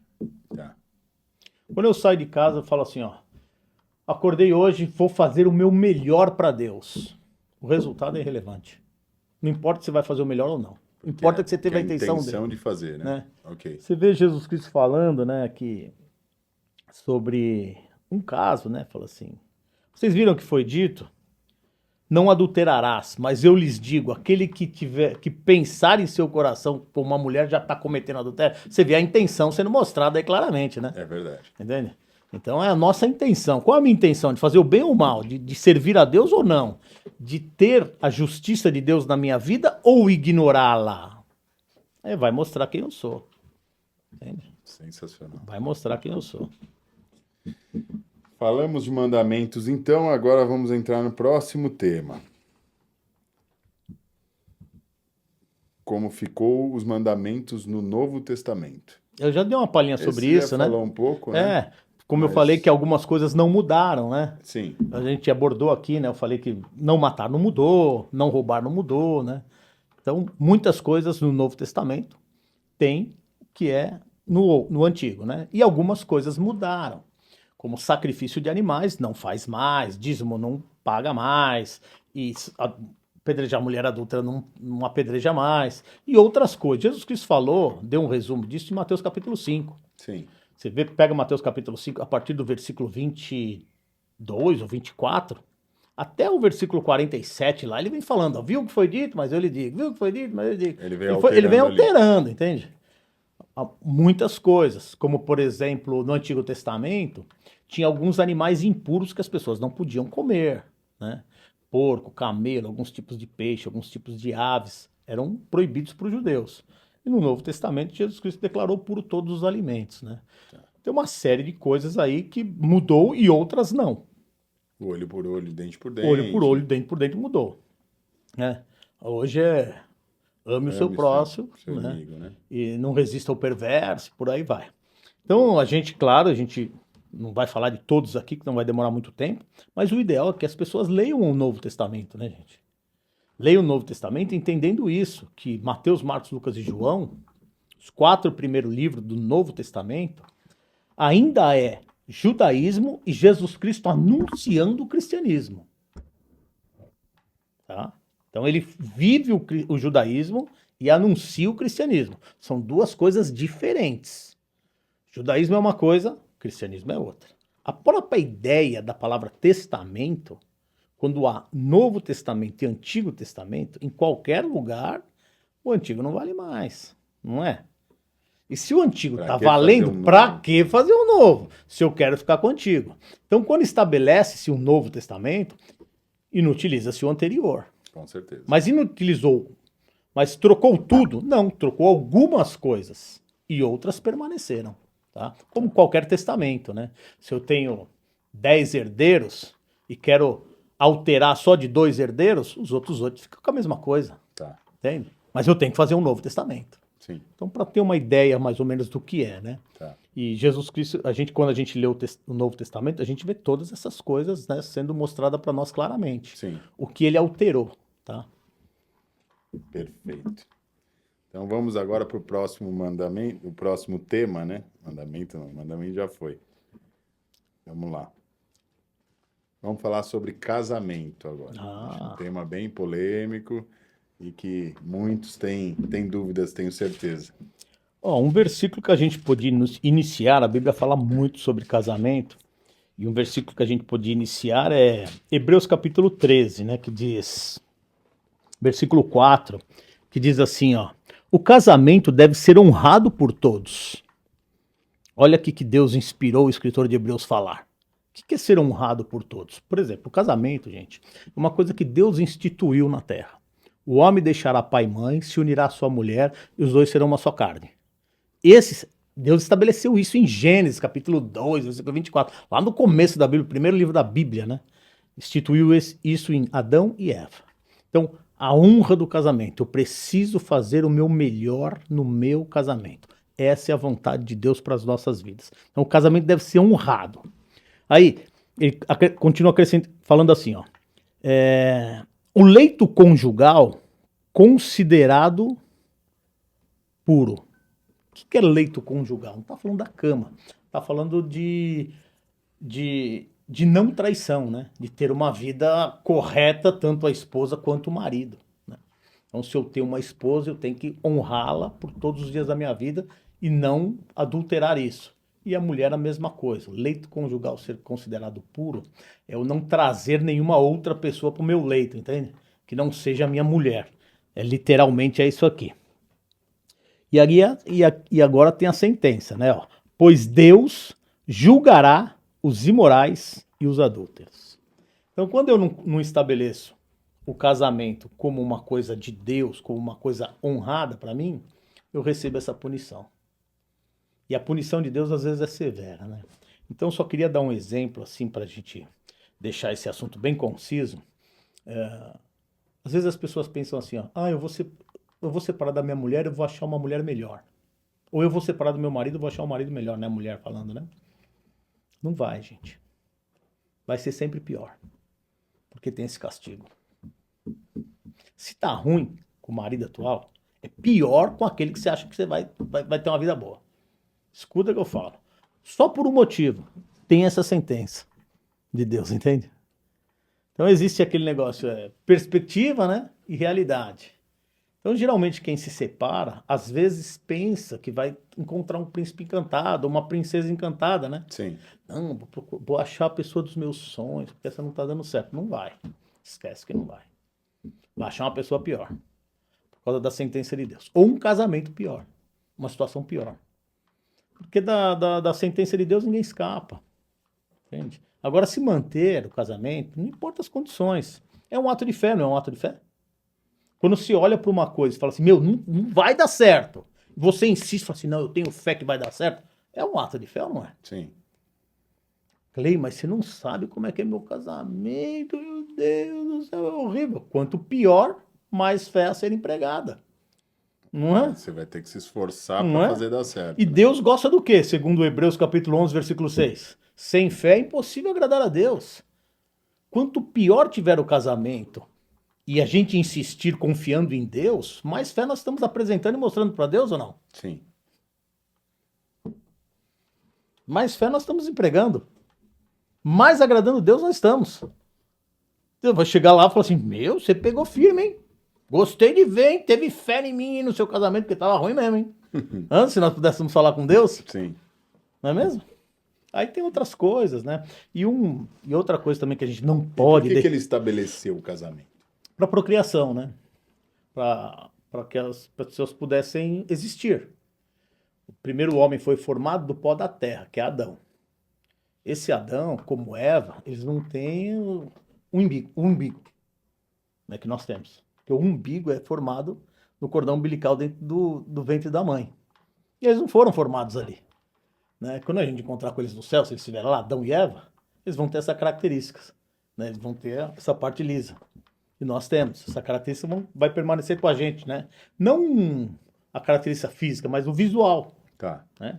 Então, eu falei só para deixar gravado, claro, mas o que Deus fez, como o apóstolo Paulo fala? De um homem, ele fez todas as pessoas que nós vemos hoje. Esse homem é Adão. Tá. De Adão ele fez Eva, né, tirou a costela, e desses dois ele fez toda a humanidade que existe hoje. Por isso nós podemos nos chamar todos nós de irmãos, que de fato somos. Né? Nós tivemos o mesmo pai, Adão. Tivemos o mesmo pai, Deus. Podemos nos chamar de irmãos. Agora, um versículo extraordinário que muitos passam batidos em relação ao casamento é Efésios capítulo 5, versículo, deixa eu ver se é o 32. Efésios 5, 32. É esse aqui, ó. Então, Efésios 5, ele começa a falar dos deveres conjugais no capítulo 22. Então ele fala dos deveres da mulher, os deveres do homem, né? E quando chega no 32, ele fala assim, ó. Este é um mistério profundo. Refiro-me, porém, a Cristo e à igreja. O que ele quis dizer com isso, cara? Que a aliança que fazemos com ele? Deus vai observar o nosso casamento e vai ver a nossa perseverança no casamento para estabelecer se somos pessoas perseverantes, pessoas que temos fé para viver com uma pessoa que nunca viveu com a gente, né? Porque é assim, né? Sim. Geralmente as pessoas casam com 20, 30 anos e desse momento para trás não viveu com aquela pessoa que vai viver Sim, eternamente. Então, não geralmente é uma convivência difícil. É. Né? No começo, principalmente. Pessoas de sexo diferente, um homem e uma mulher, que viveram em casas diferentes, com criações diferentes, com situações diferentes, se unem para viver debaixo do mesmo teto. Né? Então A probabilidade de dar certo. zero. A não ser que queiram muito, entende? E aí, Jesus Cristo falou assim: é assim que eu vou reconhecê-los com o meu vínculo com vocês. Quando vocês perseverarem com fé numa coisa que é difícil de dar certo. Sim. Entende? Então, quando a gente persevera e tem fé no nosso casamento, mesmo que o negócio está difícil, muito difícil, a gente continua com fé, Deus vai ver que as nossas vidas com Ele, nós vamos ter a mesma perseverança. Por isso que o apóstolo Paulo escreveu esse versículo 32 de Efésios capítulo 5. Sensacional. Muito bom. Bom, vamos entrar então em outro tema, né? Estamos evoluindo agora com os temas. Agora vamos para o sexto. Vamos para o sexto. Manda ele aí. O sexto é interpretação. Vamos falar um pouco de interpretação, porque as pessoas confundem muito, né, Clay? Achando que existem diversas interpretações à Bíblia. E como a gente sabe, o próprio Jesus Cristo fala, há só um caminho, há só um Espírito, né? Há só um Deus, há só uma palavra. Então, como é que você vai ter diversas interpretações e vai chegar no mesmo lugar? Vamos falar assim, né? Olha, primeira coisa que nós temos que ver é que numa língua, gente, só tem uma interpretação, senão a gente não conseguiria nos comunicar. Entende? Se o que eu estou falando com você abre margem para interpretações, não há comunicação. Entende? Então, a língua é estabelecida para se comunicar. E por isso ela é uma interpretação só. Senão não consegue se comunicar. A Bíblia é a comunicação de Deus com a gente. Jesus Cristo usou parábolas, aí tudo bem, você vai pegar as parábolas e entender o que ele quis mostrar com as parábolas. Mas a interpretação da Bíblia é única, é uma só. O que existe, gente, é manipulação. Eu tenho até um vídeo no YouTube escrito Interpretação e Manipulação. Que eu explico isso, né? O que acontece? A gente pode pegar aquele versículo que a gente estava usando de 1 João capítulo 1, versículo 7. Ali tem uma interpretação e tem a manipulação. Qual é a interpretação? Se andarmos na luz como Deus na luz está e termos comunhão com os outros, o sangue de Jesus Cristo nos purifica de todo o pecado. Se eu pegar a última frase, manipulei ou não manipulei? O sangue de Jesus Cristo nos purifica de todo o pecado. Isso é uma manipulação, não é uma interpretação. Então, se eu perguntar para você, falar assim, o sangue de Jesus Cristo nos purifica de todo o pecado? Você pode falar sim e ela pode falar não. Quando você vai falar sim? Quando você pegou só a última frase. Quando ela vai falar não? Se ela reconhecer que tem uma condição, que é o se. As pessoas podem falar, mas está escrito na Bíblia. Realmente está. Mas... Só que existe a condição antes, né? Então não é interpretação, é manipulação. Sim. Porque você tirou um pedaço do contexto. Sim. Né? Tem até um servo de Deus famosíssimo aí que costuma dizer a frase: texto sem contexto é pretexto para heresia, né? É uma verdade. Não está na Bíblia isso, mas é uma verdade. Texto sem contexto, você pegar só um pedaço, você cria um pretexto para gerar uma heresia. E é isso que acontece na maioria das religiões do mundo. Ele pega uma parte da Bíblia e esquece todo o resto. Sim. Entende? E aí é manipulação na interpretação. Sim. É oportunismo. Entende?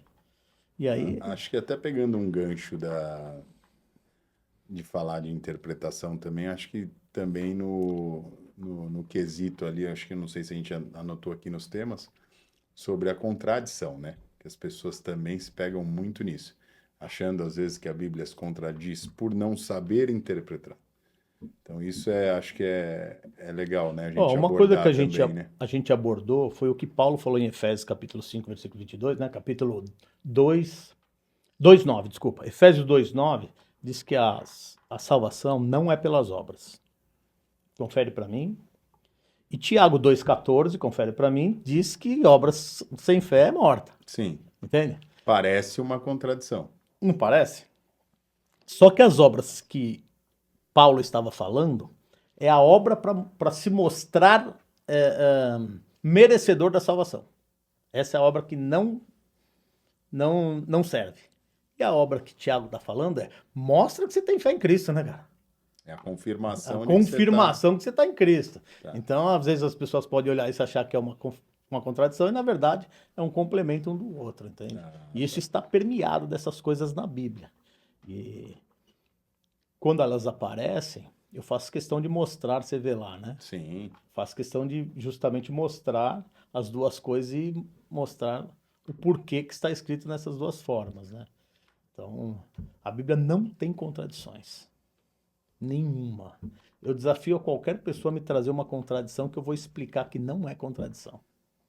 A Bíblia não existe contradições. É o único lugar, quando a gente trata, né, do nome religião, que não tem contradição.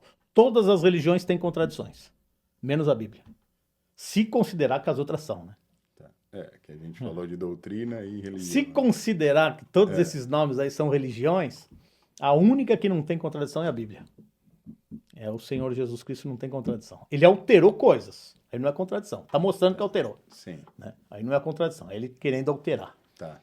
Então você pega, por exemplo, o Antigo Testamento, como ele fala em Mateus capítulo 5, versículo 42, né? Viram o que foi dito? Odeie o seu inimigo. Mas eu lhes digo, ame o seu inimigo. Isso não é uma contradição. É ele alterando a lei. Claro. Entende? Claro. Aí não. Mas quando a Bíblia fala duas coisas diferentes, quando a gente avalia na interpretação correta, a gente vê do que está falando. E aí elas se concordam. Tá. Não se diferenciam, entende? Sim. Bom, muito bom até aqui, né? Vamos continuar aqui. A gente falou agora o último de interpretação. Mateus 5,43. Você falou dois. Vamos falar agora do amor. né? As diferenças, né? Dos tipos de amor também que a Bíblia nos mostra. Existe, a Bíblia, na maioria das vezes, a Bíblia fala sobre um amor chamado amor de irmãos, né? Então, o amor fraternal. O que é um amor de irmãos? É quando um irmão ama um irmão. Então não tem o amor carnal. Não tem esse desejo, eu quero me relacionar com ele. Não. É um amor de nós vivemos junto, na mesma companhia, na mesma unidade, né? Querendo que todos nós estejamos bem, prósperos, felizes, indo para o reino de Deus. É desse amor que a maioria da palavra amor fala na Bíblia. Tem o amor eros, gente, que é o amor relacionado ao homem e à mulher. Já é um amor carnal. Então, quando você olha para uma mulher e deseja ela, sabe? Tá. É outro tipo de amor. E esse amor fraternal, quando é o amor que a Bíblia, na maioria das vezes, fala, a gente pode ver se ele é verdadeiro baseado em 1 Coríntios capítulo 13, que diz o que lá? Que o amor, ele é sincero, ele não acaba, ele permanece, ele suporta, ele aguenta tudo. Entende? E aí, se você considerar que aquilo é um amor, nós vamos ver que a maioria dos amores que as pessoas dizem por aí não são. Exatamente. Porque se bem o amor diferente tudo daquilo, né? suporta e eu não suporto, então não é amor. E outra coisa, gente, amor é uma ação, não é um sentimento.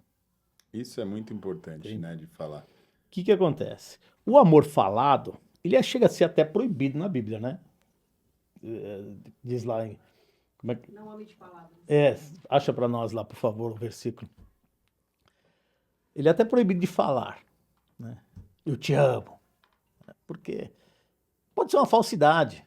Agora, se eu provar que eu te amo como irmão, fazendo uma coisa para você, né? Então você vai falar, meu, o Clê é meu irmão mesmo, né?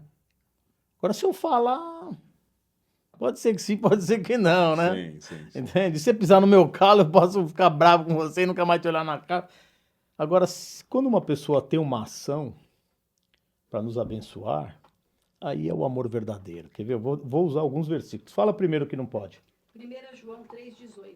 1 João 3,18, que diz o que lá? Filhinhos, não amemos só de palavra ou de aparência. É que você está sem microfone, ó. Não amemos somente de palavra ou de aparência. Mas em verdade mostrando pelas nossas ações. Mas em verdade mostrando pelas nossas ações. Ou seja, mostrando o amor por ações. Isso é um. O segundo é quando Deus fala, quando ele introduz o Filho no mundo, que é João 3,16, todo mundo conhece esse versículo, né? Sim. Deus amou o mundo de tal maneira que deu o seu Filho para que todo que nele crê não pereça, mas tenha vida eterna. Você vê a ação de Deus aí? Sim. Ele não amou de sentimento, amou de ação. Entregou o seu Filho para que todo que nele crê não pereça, mas tenha vida eterna. Sempre ação junto. É uma ação, o amor é uma ação. Olha Jesus Cristo falando em Apocalipse capítulo 1, versículo 5, a segunda parte, que diz assim, ó. Ele nos ama e nos constituiu reino e sacerdote para servir seu Deus e Pai. Então Jesus Cristo nos ama e nos constituiu reino e sacerdote para servirmos a Deus e Pai. Então você vê a ação dele nos constituir reino e sacerdotes. Entende? Então não é um sentimento. Não é só eu te amo. Não existe isso na Bíblia. Eu te amo. Como a gente usa. Né? É até gostoso de ouvir, né? As pessoas até gostam de ouvir um eu te amo.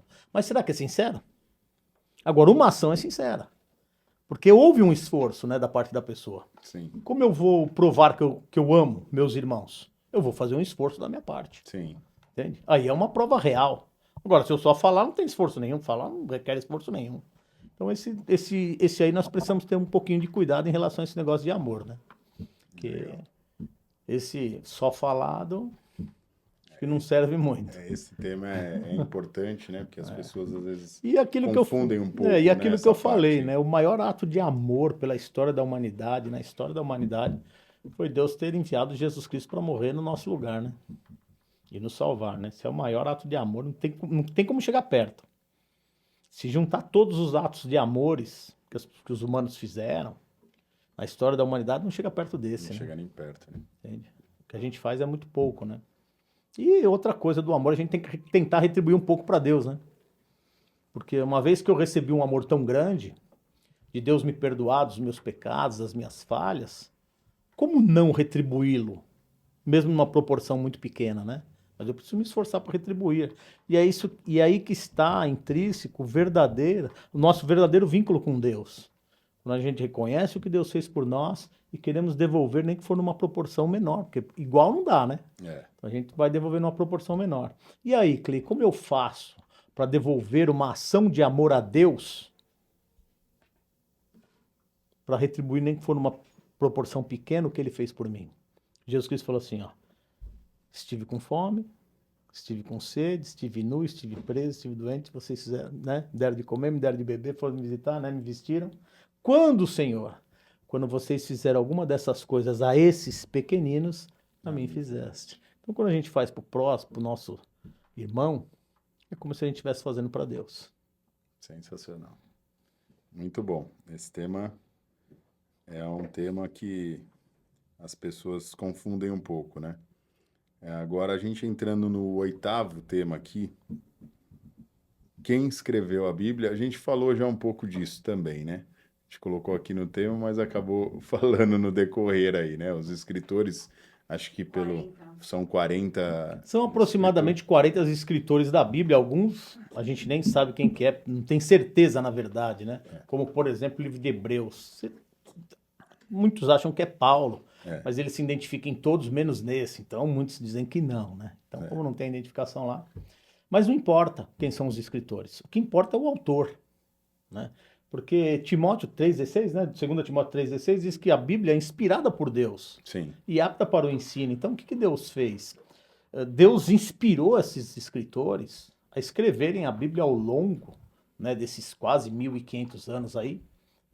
Se pegar o primeiro escritor da Bíblia é Moisés, o último é João. E esses homens tiveram uma diferença de suas vidas quando Moisés começa a escrever até João escrevendo Apocalipse, de 1.500 anos. E são pessoas que... Moisés viveu 120, por exemplo, né? Moisés morreu com 120 anos. Então, pessoas que não se conheceram. E mesmo assim, falaram a mesma língua. Você vê o apóstolo Paulo escrevendo 13 cartas, e ele foi conhecer Pedro só depois de 3 anos. E ele fez o que Pedro fazia sem se conhecerem. Sim. Então isso chama-se inspiração de Deus. Que hoje quase não tem a inspiração de Deus. Porque a Bíblia está escrita, né? Então não precisa mais da inspiração. Você concorda? Naquela época, quando Paulo escreveu suas 13 cartas, o Novo Testamento não estava escrito. Não estava escrito ainda. E ele estava dizendo coisas novas. Evangelho. Boas novas, coisas diferentes. Ele conseguiu explicar para o povo coisas que Jesus Cristo explicou para Moisés. E Paulo nunca conheceu Jesus Cristo nem Moisés. Só Deus para fazer isso. Entende? Então você vê o que é uma real inspiração. Sim. 2 pessoas em lugares diferentes que não se conheciam falando a mesma coisa. E coisas novas, não era coisa que já existia. Isso chama-se inspiração de Deus. Então, os escritores da Bíblia, quem foram os escritores, para nós é irrelevante. O que é relevante para nós, o que é importante para nós, é que Deus é o autor da Bíblia. Deus e o Senhor Jesus Cristo não é escritor de nenhum livro, mas inspirou pessoas, né, a escrevê-lo. Entende? Em todos os seus detalhes. Como ele queria, né? Como ele queria. A Bíblia está hoje como Deus quer que ela esteja. Tá? Então, manipula. Não manipulou, gente. Ó, já li a Bíblia 46 vezes, não consigo encontrar nenhum motivo de manipulação na Bíblia. Assim, ó, manipulação na escrita. Sim. As pessoas manipulam na palavra, é outra coisa, entende? Sim. É outra coisa. Não no livro. Não no livro. Aqui não tem. Aqui tem. Como eu expliquei para vocês. Sim, sim. A pessoa ignora uma parte, apesar de estar no livro, ignora uma parte, aí manipula. Então, no livro, na escrita, não tem. E outra coisa, né? É impossível esse livro ser escrito pelos homens. Eles nem entendem como vão escrever. A maioria, né? É verdade. Já ouviu aquela frase? Eu li a Bíblia e não entende, já viu? Várias vezes. Então, como escrever uma coisa que nem entender, as pessoas entendem? Poucos entendem, né? Não todos. Poucas pessoas entendem a Bíblia. A Bíblia precisa ser, gente, como diz lá em Lucas capítulo 24, Jesus Cristo andando com os discípulos a caminho de Emaús. Lá tem uma frase assim, ó. Então abriu-lhes o entendimento para entender as escrituras, sabe? Sim. Essa coisa de entender a escritura assim na totalidade é um dom de Deus. Deus tem que dar isso pra gente. Deus tem que abrir o nosso entendimento pra gente crer, pra gente entender a Escritura na totalidade. E pode pedir pra Deus que Ele dá. Tiago fala isso, né? Tiago capítulo 1, versículo 5, né? Sim, Quem tem falta de sabedoria, peça a Deus, Deus, né? que ele dá livremente. Dá a todos livremente. Né? Peça, porém, com fé, né? Sem É. duvidar em seu coração e tal. E vai ler Bíblia que Deus vai dar o entendimento para todos. Tá? Sensacional, sensacional. Vamos lá. Parecia que era muito, mas estamos aqui. 9. Bom, aqui é um outro que a gente já falou também, acaba que você vai abordando, né? Um vai puxando o Vai outro. puxando. A gente falou aqui da Bíblia se contradizer, né? Que é o que acho que já falamos aqui também, A né? Bíblia não se contradiz. Não se contradiz em nenhum ponto. Ela altera, mas não se contradiz. A gente já abordou esse assunto. O que a gente tem que ficar atento, gente, é o que a Bíblia está querendo nos ensinar, tá? Porque toda a Bíblia foi escrita para nos ensinar, para nos advertir, para nos corrigir dos nossos erros. Porque nós cometemos erros. Você vê o apóstolo Paulo escrevendo aos Romanos, capítulo 10, versículo 1, 2 e 3, ele fala assim, ó, o desejo do meu coração é que os judeus fossem salvos. Posso testemunhar que eles têm zelo por Deus, mas o seu zelo não se baseia no conhecimento, porquanto, ignorando a justiça de Deus, querem estabelecer a sua própria. Então, por que os judeus não foram e não são aceitos por Deus até hoje? Essa é a verdade. Porque eles ignoraram a justiça de Deus e estabeleceram a sua. A deles, né? Então, qual é a justiça de Deus? Jesus Cristo. O que judeus estabeleceram? A lei de Moisés. E a interpretação deles da lei de Moisés. Porque a lei de Moisés determinava uma coisa, eles foram colocando coisas. Na verdade, não é nem interpretação, é manipulação. Sim. Eles manipularam a própria lei deles, que Deus. Tanto que Jesus Cristo falou assim: ó, na lei de vocês não está escrito isso? Deus Cristo já está se distanciando. E Jesus Cristo era um judeu.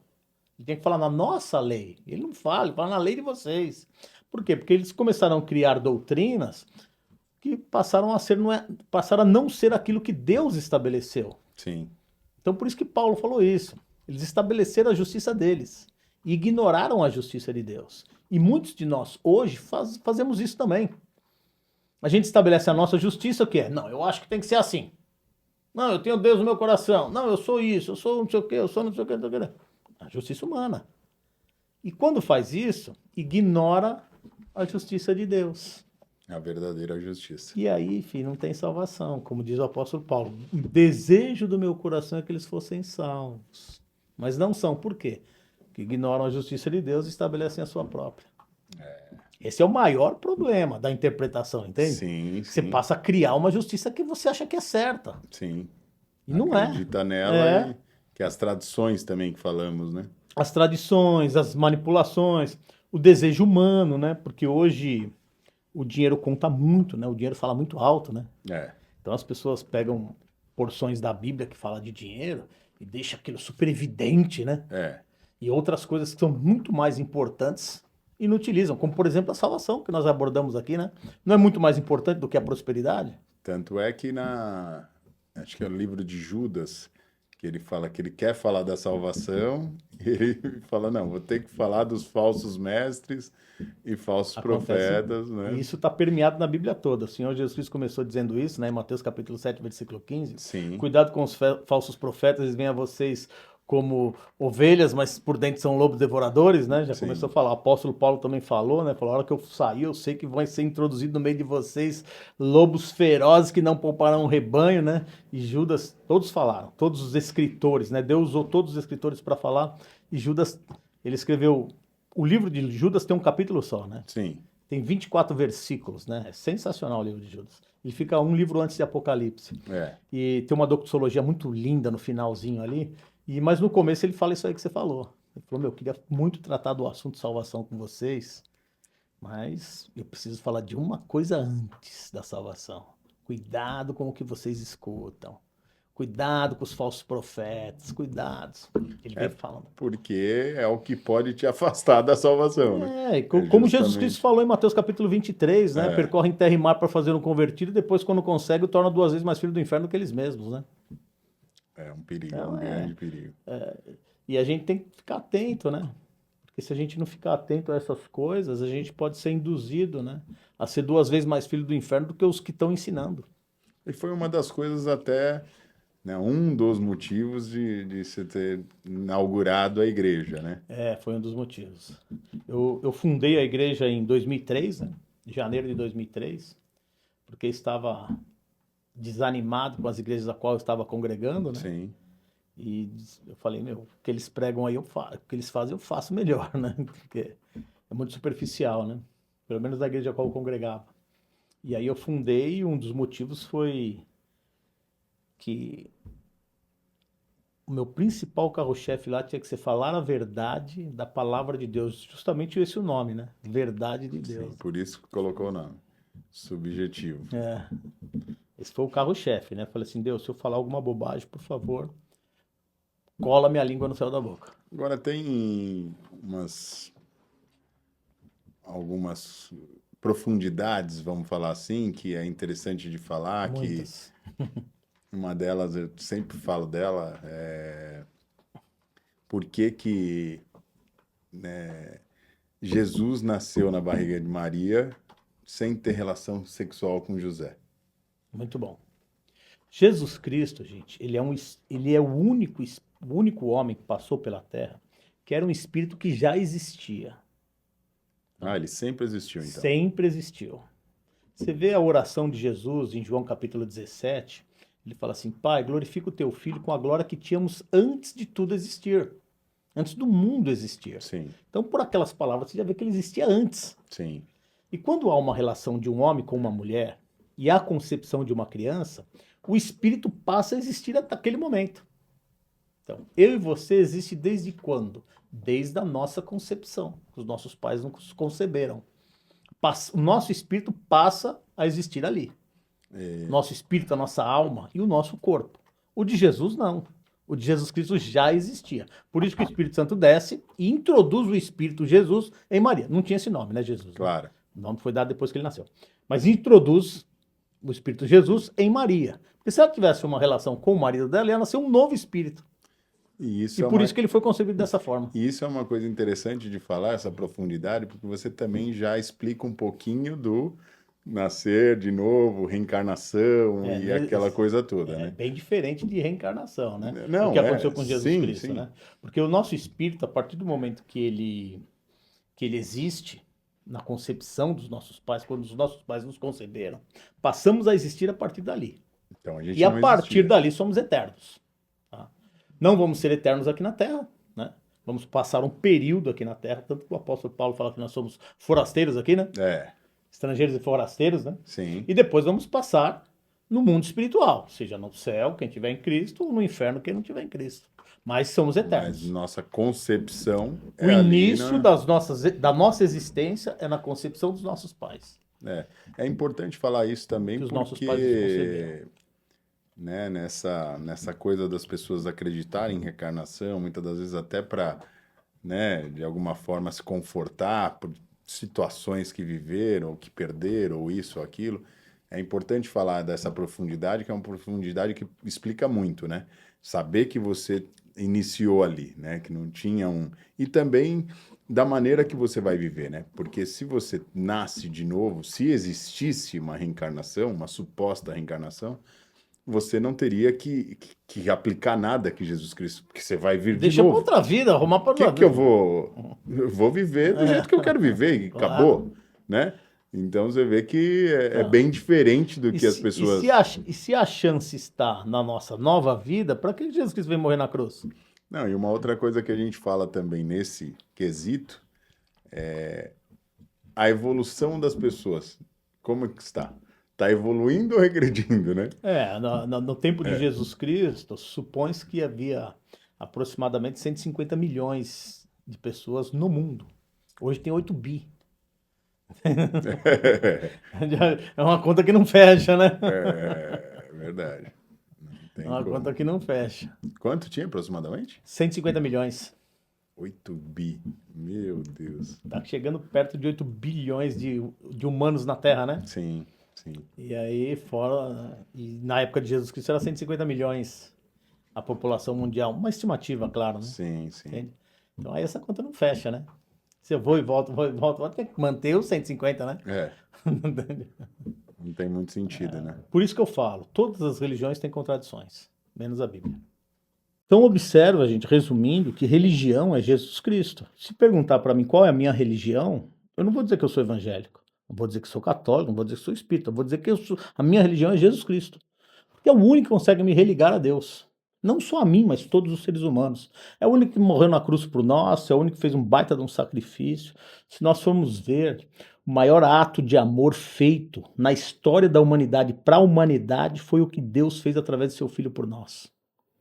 Porque avaliemos nós, conseguimos tomar um tapa no rosto por causa de uma pessoa? De uma pessoa estranha? Você toma um tapa Jamais. para defender uma pessoa estranha no rosto? Jesus Cristo morreu na cruz para nos defender. E não foi só morrer na cruz. Ele passou um período ali de sofrimento antes da cruz, né? Que foi preso, foi subjugado, foi humilhado, foi maltratado, foi chicoteado, ele recebeu os açoites romanos que não podiam passar de 39, porque foi estabelecido esse número, porque acima de 39 as pessoas morriam. Então era quase chegando próximo da morte de tanto apanhar. E ele não precisava fazer isso, ele era Deus, Filho de Deus. Ele não precisava passar por isso. Só passou para cumprir uma lei de Deus, que o salário do pecado é a morte. E aí nós precisávamos morrer dessa forma. Ele falou, vou morrer no lugar deles para eles morrerem assim. Então foi o maior ato de amor da história da humanidade para a humanidade. Então isso é... Mas o morrer aí, que é para ficar claro para as pessoas, não é morrer fisicamente. Até porque todas as pessoas morrerão fisicamente. A primeira coisa que nós temos que estabelecer é o que significa a palavra morte. Sim. Né? Exatamente. Vamos A lá. palavra morte significa separação, na verdade. Né? E por isso Apocalipse capítulo 20 fala que existe uma segunda morte. Então a primeira morte é a morte do corpo, quando se separa do mundo. Sim. Né, que todo mundo vai passar. E a segunda morte é quando se separa de Deus, que não está em Cristo, se separa de Deus. É chamado de segunda morte, né, de Apocalipse capítulo 20. Então, o Senhor Jesus Cristo nos livrou principalmente da segunda morte. Porque a primeira é meio irrelevante, aí ficou meio pequena, né? Sim. Em relação à separação de Deus, né? O que Jesus Cristo nos promete, gente, é que se a gente permanecer nele, é aquilo que fala lá em Coríntios capítulo 2, né, versículo 9, que diz que olho nenhum viu, ouvido nenhum ouviu, não subiu no coração de ninguém o que Deus preparou para nós, para aqueles que o amam, que somos nós. Então, quando a gente tem desejo, curiosidade de aprender as coisas de Deus, a palavra de Deus, Deus se volta os olhos para nós. E se isso permanecer em nossas vidas, Ele vai nos querer, Ele vai nos eleger. Sim. Para sermos salvos, entende? Então isso é indispensável. E como a gente faz isso? Através do amor que a gente encontra no sacrifício do Senhor Jesus Cristo por nós. Entende? Quando você avalia o que Jesus Cristo fez por nós, o amor que ele precisou ter para passar o que ele passou, você não consegue se separar dele. Você não consegue não ficar em cima e aprender mais e querer e viver. Você não consegue. Entende? Você procura também entender um pouco mais o amor, o verdadeiro amor, né? Como as pessoas falam amar e fica uma semana com a outra e já não ama mais. Eu tenho muita coisa para falar de amor. A gente vai entrar nesse tema ainda. Hora que você quiser. Vamos aguardar. Bom. Então, ficou bem claro, né? Muitos assuntos da Bíblia, e uma recomendação que eu dou para todos, para a gente finalizar, gente, é que busquem o conhecimento na própria palavra de Deus, tá? Busquem a Deus em seus corações, que é a melhor forma de nós encontrarmos a Deus. E principalmente, né, gente, não deixem de fazer. Não deixem de ter um contato com Deus íntimo, pessoal, diário. Guardem um momento para Deus. Deus tinha estabelecido no Antigo Testamento a lei do sábado, né? A gente podia até abordar isso também. É verdade, E no cristianismo, você vê lá em Romanos capítulo 14, o apóstolo Paulo, Deus está falando através do apóstolo Paulo que um dia Para alguns pode ser iguais e o outros pode ter um dia especial. O que quer dizer isso? Nós temos a escolha de guardar o nosso momento que nós acharmos convenientes para nós termos uma intimidade com Deus, uma intimidade no coração, na alma, no espírito, uma leitura bíblica, sabe? O Novo Testamento é muito fácil de ler porque ele é 23% de toda a Bíblia. Olha só a diferença. Aqui é Antigo Testamento e aqui é Novo Testamento. Então é muito fácil de a gente ler o Novo Testamento, ler com facilidade. Então, a primeira vez talvez não vai entender algumas coisas, mas na segunda leitura começa a entender Vai melhor, clareando, tal. E a né? hora que chegar que nem eu, ou melhor que eu, né? 46, 47 leituras, nós vamos conseguir entender tudo que Deus estabeleceu para nós através da palavra de Deus e como é importante e como a vida transforma, gente. O que é sensacional ter o poder de Deus em nossas vidas. É uma vida plena de paz e tranquilidade. Não é sem problemas. É com problemas e com a certeza de resolvermos todos eles. Tá? Então, não paira nenhuma espécie de dor, nenhuma espécie de. Qual é essa doença que ele estava falando? Depressão, sabe? Aquelas angústias, aquelas ansiedades excessivas, né? Que isso é removida completamente quando a gente tem um contato íntimo com Deus e com a palavra de Deus. Então eu sugiro a todos fazer e estou à disposição de qualquer pessoa para esclarecer qualquer coisa. E também quero que Deus abençoe a todos vocês que ouvem, ouvirão esse podcast aí e que as bênçãos de Deus permaneçam na vida de todos. Amém?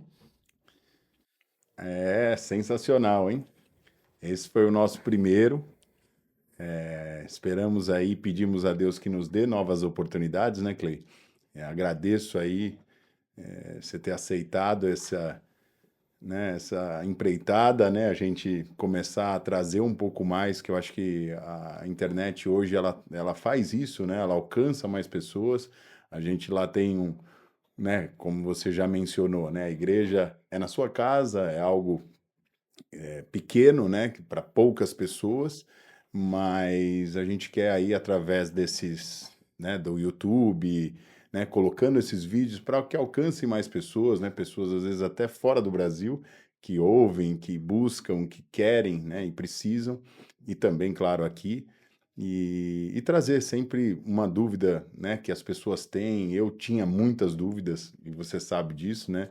A gente está lá congregando há um pouco mais de 10 anos, e quando eu me deparei ali com o formato né, que a igreja hoje, né, desde sempre conduz, e né, essa clareza, né, a forma que é colocada, como Deus ali conduz através da sua vida, isso mudou muitas coisas na minha vida, né? Acho que Deus nos muda aí, né, quando a gente passa a dar esse passo.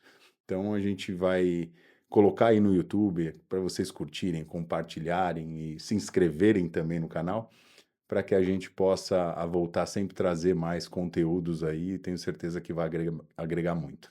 Que Deus abençoe a todos aí e vamos para a próxima.